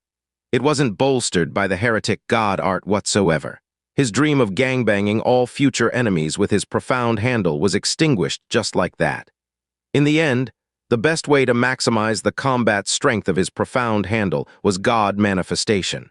Obviously, whatever entity he manifested with his new profound handle would be a lot stronger than before. The disappointment lasted a while longer when he suddenly narrowed his eyes again. Out of all the new things his new profound handle had displayed so far, the one he perceived the clearest was its connection with his blood and soul. It was a qualitative change too. He hadn't tested it yet, but he was certain that its range had increased massively. "A devil handle," Li Xue whispered. "I can't remember which devil race it originated from, but considering how special and potent its bloodline power is, it has to originate from a middle-ranked devil or above." Xianxia didn't respond to her musings. Instead, he reached out toward the profound handle's forehead and crushed the abyssal core in his hand. Thick abyssal dust immediately spilled out into the open like water, and Xianxia consciously pulled it to enshroud every inch of his profound handle's body. It was like he was dragging it into eternal darkness. Soon, its silhouette and even its aura were almost perfectly concealed by the abyssal dust. Xianxia watched his profound handle silently as his eyes flickered with a dark, devilish glint. A long time later, he finally withdrew his arm and his profound handle as well. Without his guidance, the abyssal dust he gathered naturally dispersed into the surroundings. Xianxia himself swiftly went away and vanished into the gray fog. Time passed. Northern Divine Region, Soul-Stealing Realm. Qilin looked through yet another pile of tattered books and steals with her devilish soul, and just like all the other times before, she wasn't able to find anything. Shred, it was at this moment someone tore apart the sound-isolating barrier she had laid down rudely. Then, a milky white ankle covered in golden silk fabric entered her gaze. "Devil Queen, the people are panicking, and the world is in chaos right now. But instead of performing your duties, you're hiding in your room reading these ancient records that even a 3-year-old isn't stupid enough to believe. If you don't show up soon, I'm afraid that someone might start to think that you've dove into the abyss with Xianxia." Qilin rose to her feet and extended a hand smilingly. "Just give me what I ask for. No need for pleasantries." Xianxia scoffed and tossed a golden spatial ring into Qilin's hands. "Next time, just send someone to bring me the items," Qilin teased smilingly. Of course, she knew why Xianxia had shown up in person. "It's been 20 days, Xianxia muttered. Her golden eyes suddenly lost their magnificent luster and became clouded and distraught. It had been 20 days since Xianxia fell into the abyss of nothingness. Assuming the black tide of time remained constant, he must have spent over half a year in the abyss. 20 days was a very short time. However, her heart had not settled down for even an instant during this time. To say that she felt the impulse to leap into the abyss after him would be an understatement. But every time she was about to take the step, her reason would pull her back immediately. Plus, the abyss of nothingness was guarded by Jai Xin and Jai Ling. There was no way she could have gotten close anyway. Although I gave him 80% of my Nirvana Devil Emperor soul, I was unable to detect even a hint of it as of the second breath after he leaped into the abyss. Qilin said slowly, "I'm afraid you'll only find disappointment from me. If you cannot calm yourself, I suggest you invest the Brahma Monarch God Realm's resources into the Moon God Realm's reconstruction." "Why?" Xianxia frowned with a complicated look on her face. Qilin smiled. "Because the most perfect ending I can envision for this adventure is him returning to the primal chaos with Xia Qingyu." Xianxia turned away so Qilin couldn't see her eyes. "I can rebuild 1,000,000 Moon God Realms, but do you really think she'll forgive me for what I've done, assuming they do come back together?" Qilin didn't answer her. She couldn't. "It's not important anyway." Xianxia looked back. 5 years, that's what you promised me, if he doesn't return in 5 years. Then I will jump down the abyss of nothingness with you. Kai Wyo answered immediately. 5 years was 50 years in the abyss, and the next time the passage opened once more. If Xianxia hadn't returned by then they would know that Xianxia had failed in his mission, that the worst ending was upon them. But don't worry, I am sure he is doing very well right now. It has only been half a year in the abyss, but he might already be standing at a height we can't imagine. Kai Wyo was consoling both Qianai Yinger and herself. He is my man after all. He won't be broken by a mere abyss. No, he was my man first. Qianai Yinger scoffed. You may be the queen, but I got to him first. It was a pretty childish argument, but it was one that put a smile on Kai Wyo's face. Speaking of which, have you found what you were looking for? Qianai Yinger asked. Their conversation had given her some measure of comfort. Kai Wyo shook her head. No, and honestly, even if I did find something, I wouldn't be able to inform him about it anyway. I can't settle down until I've discovered an answer. Qianai Yinger hugged her soft, wholesome breasts and asked indifferently, Why are you so certain that the Abyssal Monarch must be an ancient devil? Because of the Nether Mirror and the Devil Pearl, Kai Wyo replied simply but succinctly. Qianai Yinger raised an eyebrow and replied casually, If you ask me, I think that the Abyssal Monarch has a higher chance of being an ancient god. In fact, they might even be related to the Brahma Monarch god race. Oh, Kai Wyo grew interested. And why do you say that? Remember that guy named Nan Xiaoming? Qianai Yinger said slowly. Muke Xuanian and I clashed briefly against him before you showed up. We were no match for him whatsoever. Later, Qianai Wugu attacked him in order to buy Muke Xuanian and I timed to escape, and Nan Xiaoming's response. It was like someone had frozen him in place. He didn't try to block Qianai Wugu's attack at all. Kai Wyo's pupils abruptly contracted into pins. I hadn't thought much about it at the time because of desperation, but now that I have, Nan Xiaoming's reaction was obviously shock and fear. It was no ordinary shock and fear either. Qianai Yinger continued.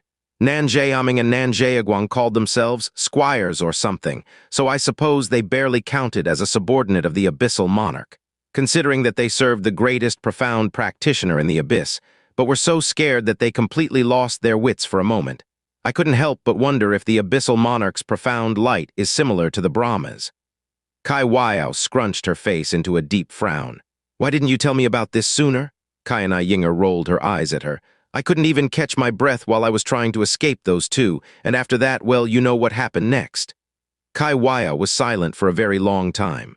It was at this moment she suddenly recalled Qianai Wugu and Qianai Bingzhu's murmur when they were plotting to save Xianxia. Remember how those two acted when we unleashed the golden light of Brahma. With luck, we may be able to catch him by surprise as well. At the time, Mo Baiken literally had Xianxia by the throat, and she was too occupied with thoughts of saving Xianxia to mull over their words at all. After that, it was a non-stop escape that ultimately led to the final battle against Mo Baiken. As a result, it was only now that she realized that she had missed a crucial clue. The Brahma, Kai Wyo frowned deeply as she fell into deep thought. How can the Brahmas control the Nether Mirror? Was I wrong after all? It looks like I've successfully thrown your thoughts into disarray. That alone is worth the trip. Qianai Yinger turned around. Have fun. If your devil's soul senses anything at all, be sure to notify me immediately. Qianai Yinger was just about to leave the room when suddenly Kai Wyo called out to her in a daze. The Brahma Monarch god race, the star gods, the moon gods and more, they were all gods serving under the heaven-punishing divine emperor in ancient times.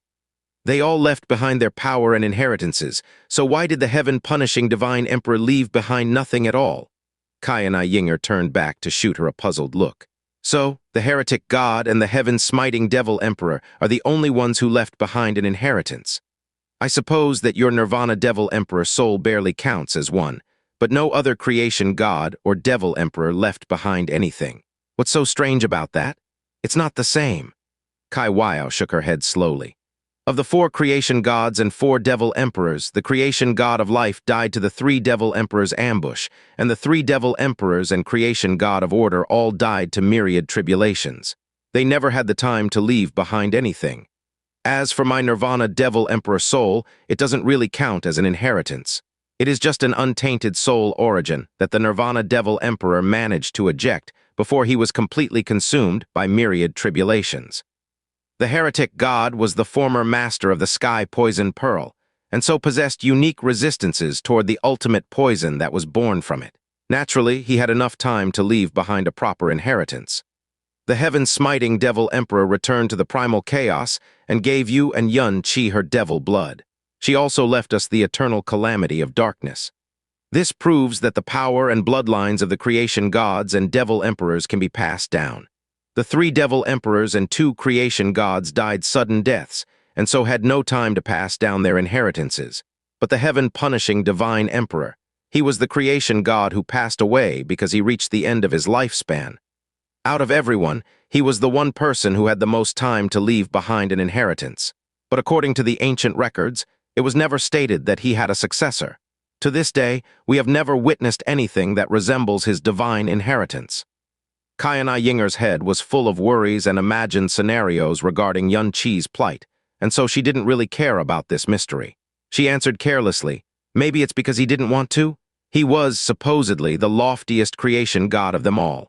Perhaps he thought that no one deserved to be his successor and that his power is better off lost forever. It was clear there was no thought behind Xianxia's answer whatsoever. One could even say that it was quite illogical. However, her answer made Kai Weiao look up in shock. Kai Weiao's unusual reaction elicited a frown from Xianxia. Did you figure out something? The Devil Queen didn't give her an answer. Xianxia followed her gaze to a tattered stele that was covered in dark, ancient imprints. Kai Weiao had specifically placed it in a small barrier. No one knew what the stele was made of, only that it was strong enough to withstand the passage of millions and millions of years. Most of the text on the stele was blurry, but not because the stele had eroded with time. It was clear that someone had intentionally wiped it away. There were 3 words that weren't wiped away, however. They were recognizable even to this day: pan, owl, butterfly. The words looked perfectly normal, and yet Kai Weiao could almost sense an ancient, soul-piercing sorrow from them. The endless fog looked as boundless as ever. Xianxia had lingered in this place for half a year. He didn't always stay in the same spot, of course. Sometimes he would linger in one place for a time. Sometimes he would venture deeper into the endless fog. Always deeper into the endless fog. As the abyssal dust grew thicker and thicker, so did the abyssal beasts in the surrounding area. At this depth, even a half-god would need to tread with caution. Xianxia, on the other hand, was progressing at an even pace. His eyes were darker than even this abyss of fog itself. It was at this moment he heard a terrifying growl from his right side. It sounded like a dragon, but it was many times raspier and eerier. It sounded like the despairing roar of a chained beast who was enduring 10,000 tortures at the same time. It wasn't long before a draconic silhouette entered his spiritual perception. Xianxia's life aura was stimulating the draconic silhouette's destructive instinct, and its aura was equal to that of a divine extinction realm profound practitioner. It was a horned dragon. He was all too familiar with the silhouette of a horned dragon. Back in the Flame God Realm, it was a horned dragon who had forced him to bed Xianxia and indirectly Kai Weiao. Judging from its aura and pressure, it was probably at the 2nd level of the divine extinction realm. The horned dragon was obviously a massive threat to Xianxia, but the young man was completely unguarded for some reason. He didn't even slow down or quicken his footsteps. Right before the abyssal dragon would inflict its wrath upon Xianxia, it suddenly froze in its tracks. Then, it lowered its body, withdrew its destructive aura, and curled up beside Xianxia as meekly as a pet. It was only then that Xianxia made a move. He raised his hand and flicked a wisp of profound light into the abyssal horned dragon's abyssal core. With the abyssal dust acting as the carrier, this would allow him to sense the abyssal horned dragon even in this vast and seemingly endless fog. An early-stage divine extinction realm abyssal beast was the absolute highest creature he could control for now. Naturally, he wasn't going to pass it by. Qi had reached a point where the concentration of the abyssal dust could only be described as terrifying. For instance, a divine master wouldn't be able to extend their spiritual perception for more than 30 meters. Not that any divine master except one would be able to make it to this place. After all, most of the abyssal beasts in this area were in the divine extinction realm. Back in the land of the living, divine extinction realm was a cultivation realm countless coveted but would never attain. When someone entered the divine extinction realm and became a half-god, they would automatically be positioned in a high position in the abyss. For example, over 90% of the powerful and noble abyssal knights were divine extinction realm profound practitioners. Less than 10% of them were in the divine limit realm. In the endless fog, however, divine extinction realm abyssal beasts were everywhere. Literally, there was no direction Xianxia could spread his spiritual perception in without detecting entire hordes of divine extinction realm abyssal beasts, and their numbers could only be described as insane. Even he felt small as he trekked alone through this place as a divine master. It was no wonder the inner areas of the endless fog were also nicknamed the Land of the Dead. Ximen Boyan was a powerful and noble existence, but Xianxia doubted that he would last even 10 breaths in this place. Combined with the impossibly thick abyssal dust, not even a divine limit realm profound practitioner would be able to hold out for long. Xianxia was still venturing deeper into the endless fog, but his footsteps were much lighter than what they were before. He also withdrew his aura as much as possible while covering himself in many layers of abyssal dust. One could almost say that he had become one with the abyssal dust. For the past half a year or so, Xianxia's grasp of the abyssal dust had continued to grow by leaps and bounds.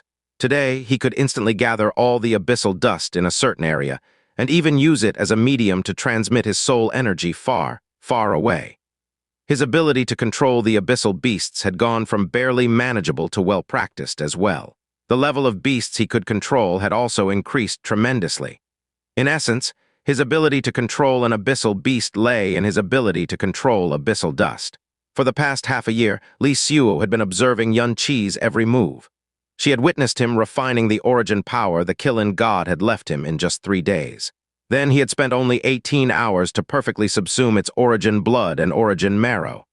In the second month, Xianxia successfully cultivated the Qilin's strongest exclusive guardian technique, the Qilin's sacred palace. Xianxia was aware that he possessed the sacred body of nothingness bestowed by the ancestral god herself.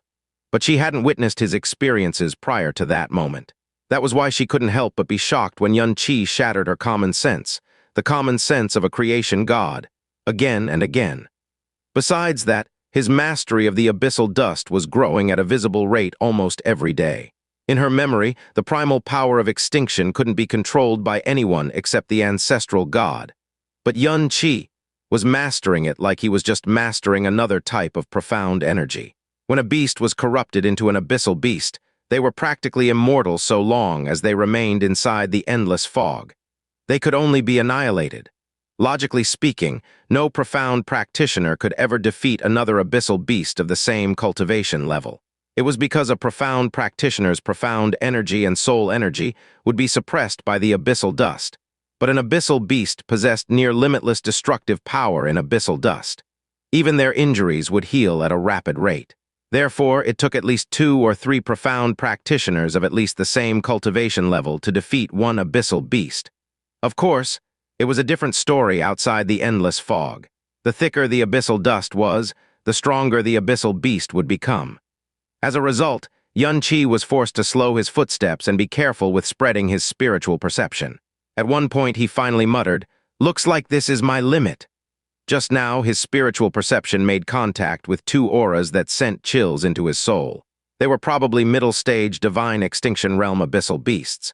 There was no chance he could defeat a middle-stage divine extinction realm abyssal beast in direct combat, but he should be able to control them at the most basic level. That was only if he was facing 1 or 2 beasts, though. If he accidentally triggered an entire swarm, then he would most likely die here. It must have been ages since anyone had ventured so deep into the endless fog, and Xianxia was absolutely the one and only person in the history of the Abyss to make it this far as a divine master. It was at this moment Xianxia asked, "Were you planning to catch a glimpse of the rumored primal abyss of death, one?" "That's right," Xianxia replied, "but it looks like it's impossible for the moment."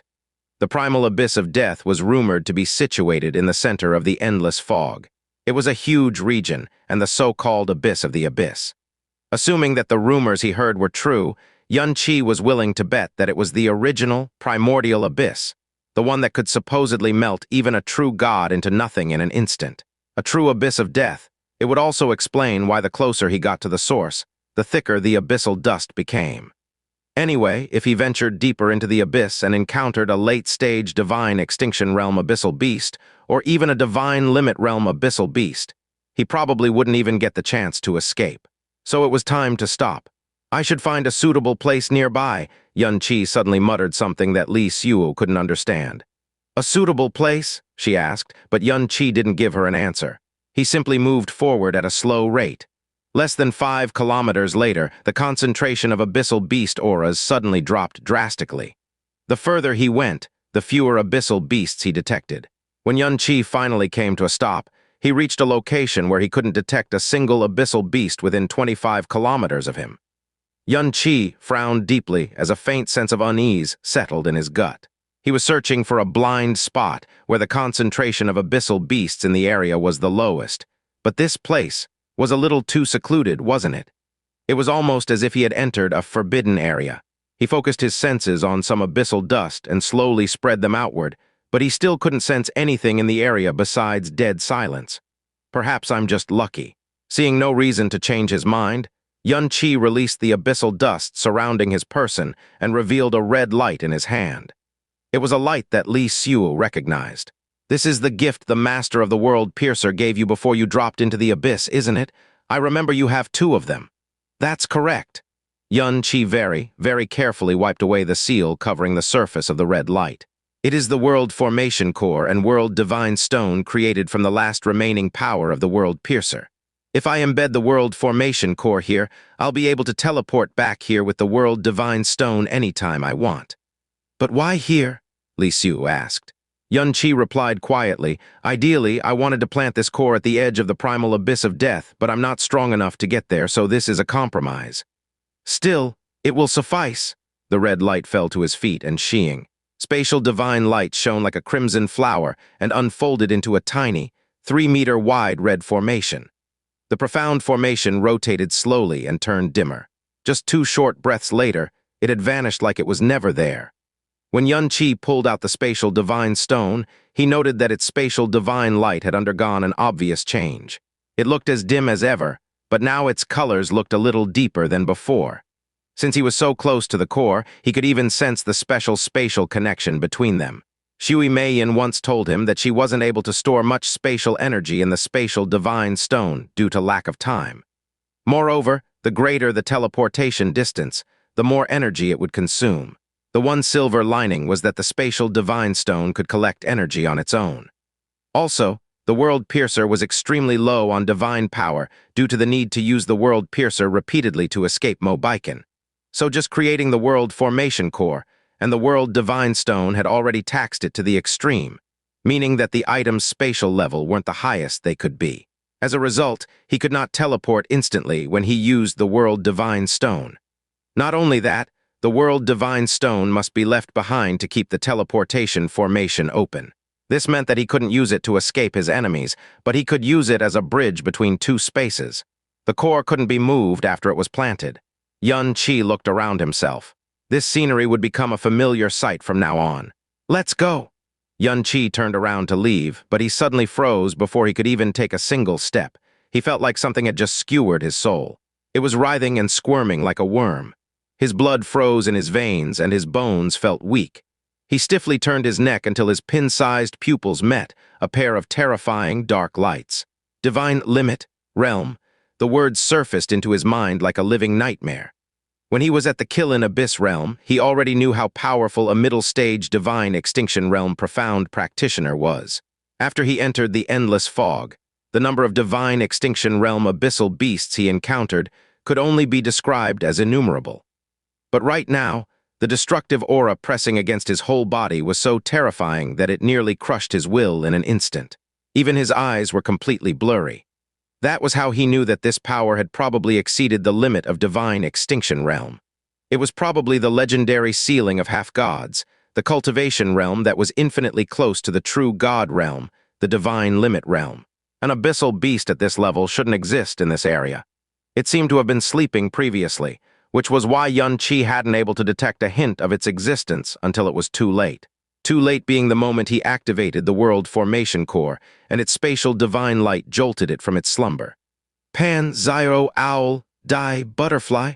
Kayana Yinger frowned as she examined the tablet closely. "It looks like a name, and not a name at the same time." Kai Wao said slowly, "This is an ancient tablet I found where I obtained my Nirvana Devil Emperor soul. It wasn't the only relic or devil artifact I found at the time. In fact, this tablet is easily the most useless and inconspicuous of them all, as even its 3 recognizable words make little sense without context. As a result, I set it aside and had forgotten all about it. Based on Mo Baikin's memory fragments, one of the kingdoms of God was named the Owl Butterfly Kingdom of God.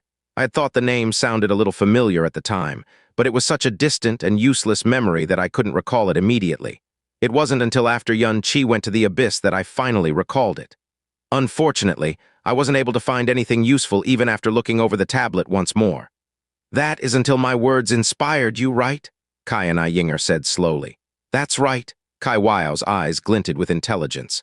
"Assuming that Pan Xiode is a name, it's not a name anyone has ever had in the current world, but in ancient times the word Pan would immediately evoke the memory of a certain Devil Emperor. The original Nether Devil Emperor, to be exact. 2. Original Nether, the Nether Mirror. The countless clues and leads that seem to have no connection to each other whatsoever in Kai Wao's head abruptly joined together. But before she could do anything about it, rumble. A massive boom abruptly interrupted both Kai Wao and Xianxia's train of thoughts. Both women frowned and looked in the direction of the noise at the same time. This was the soul-stealing Ream, and the realm where Xianxia was made the emperor of the northern divine region. Who would dare cause such a commotion here? "It sounds like it's coming from the east," Xianxia commented with obvious schadenfreude. "It looks like the northern divine region isn't as obedient as you think, Devil Queen. There must be a..." Before she could finish, her sound transmission jade suddenly shook violently. "It must be something urgent." Xianxia frowned as she activated the sound transmission jade. The solemn voice of a Brahma king immediately came from the other side. "God Emperor, an unknown loud noise just came from the east. It's louder than anything I've ever heard in my life. I'm afraid that something strange is going on." The message caused both Kai Wao and Xianxia to blanch a little. The noise had appeared from the east side of the Brahma monarch God Realm, and it was so loud that it traveled all the way to the northern divine region. There was no time to think. Kai Wao immediately activated a sound transmission profound formation and ordered, "Hua Jin, send word to all realm kings of the eastern divine region and tell them to investigate the source of the noise as soon as possible." 15 minutes later, Hua Jin reported back, "Master, we got confirmation that the noise didn't come from the eastern divine region, but the east of the eastern divine region itself. The noise was so loud and disturbing that it triggered various levels of beast tides in many star realms, but so far everything is still under control. Just now, we investigated a few lower realms we have contact with and discovered that the source came from even further to the east. So, this may be ridiculous, but do you think it's possible that the noise came from the wall of primal chaos?" Kai Wao and Xianxia exchanged a glance with each other. They each saw the shock in the other's eyes. 1. Full name of Abyss of Death, apparently. 2. I fucking knew this would come back to bite me in the future. Original Darkness Devil Emperor has been corrected to Original Nether Devil Emperor.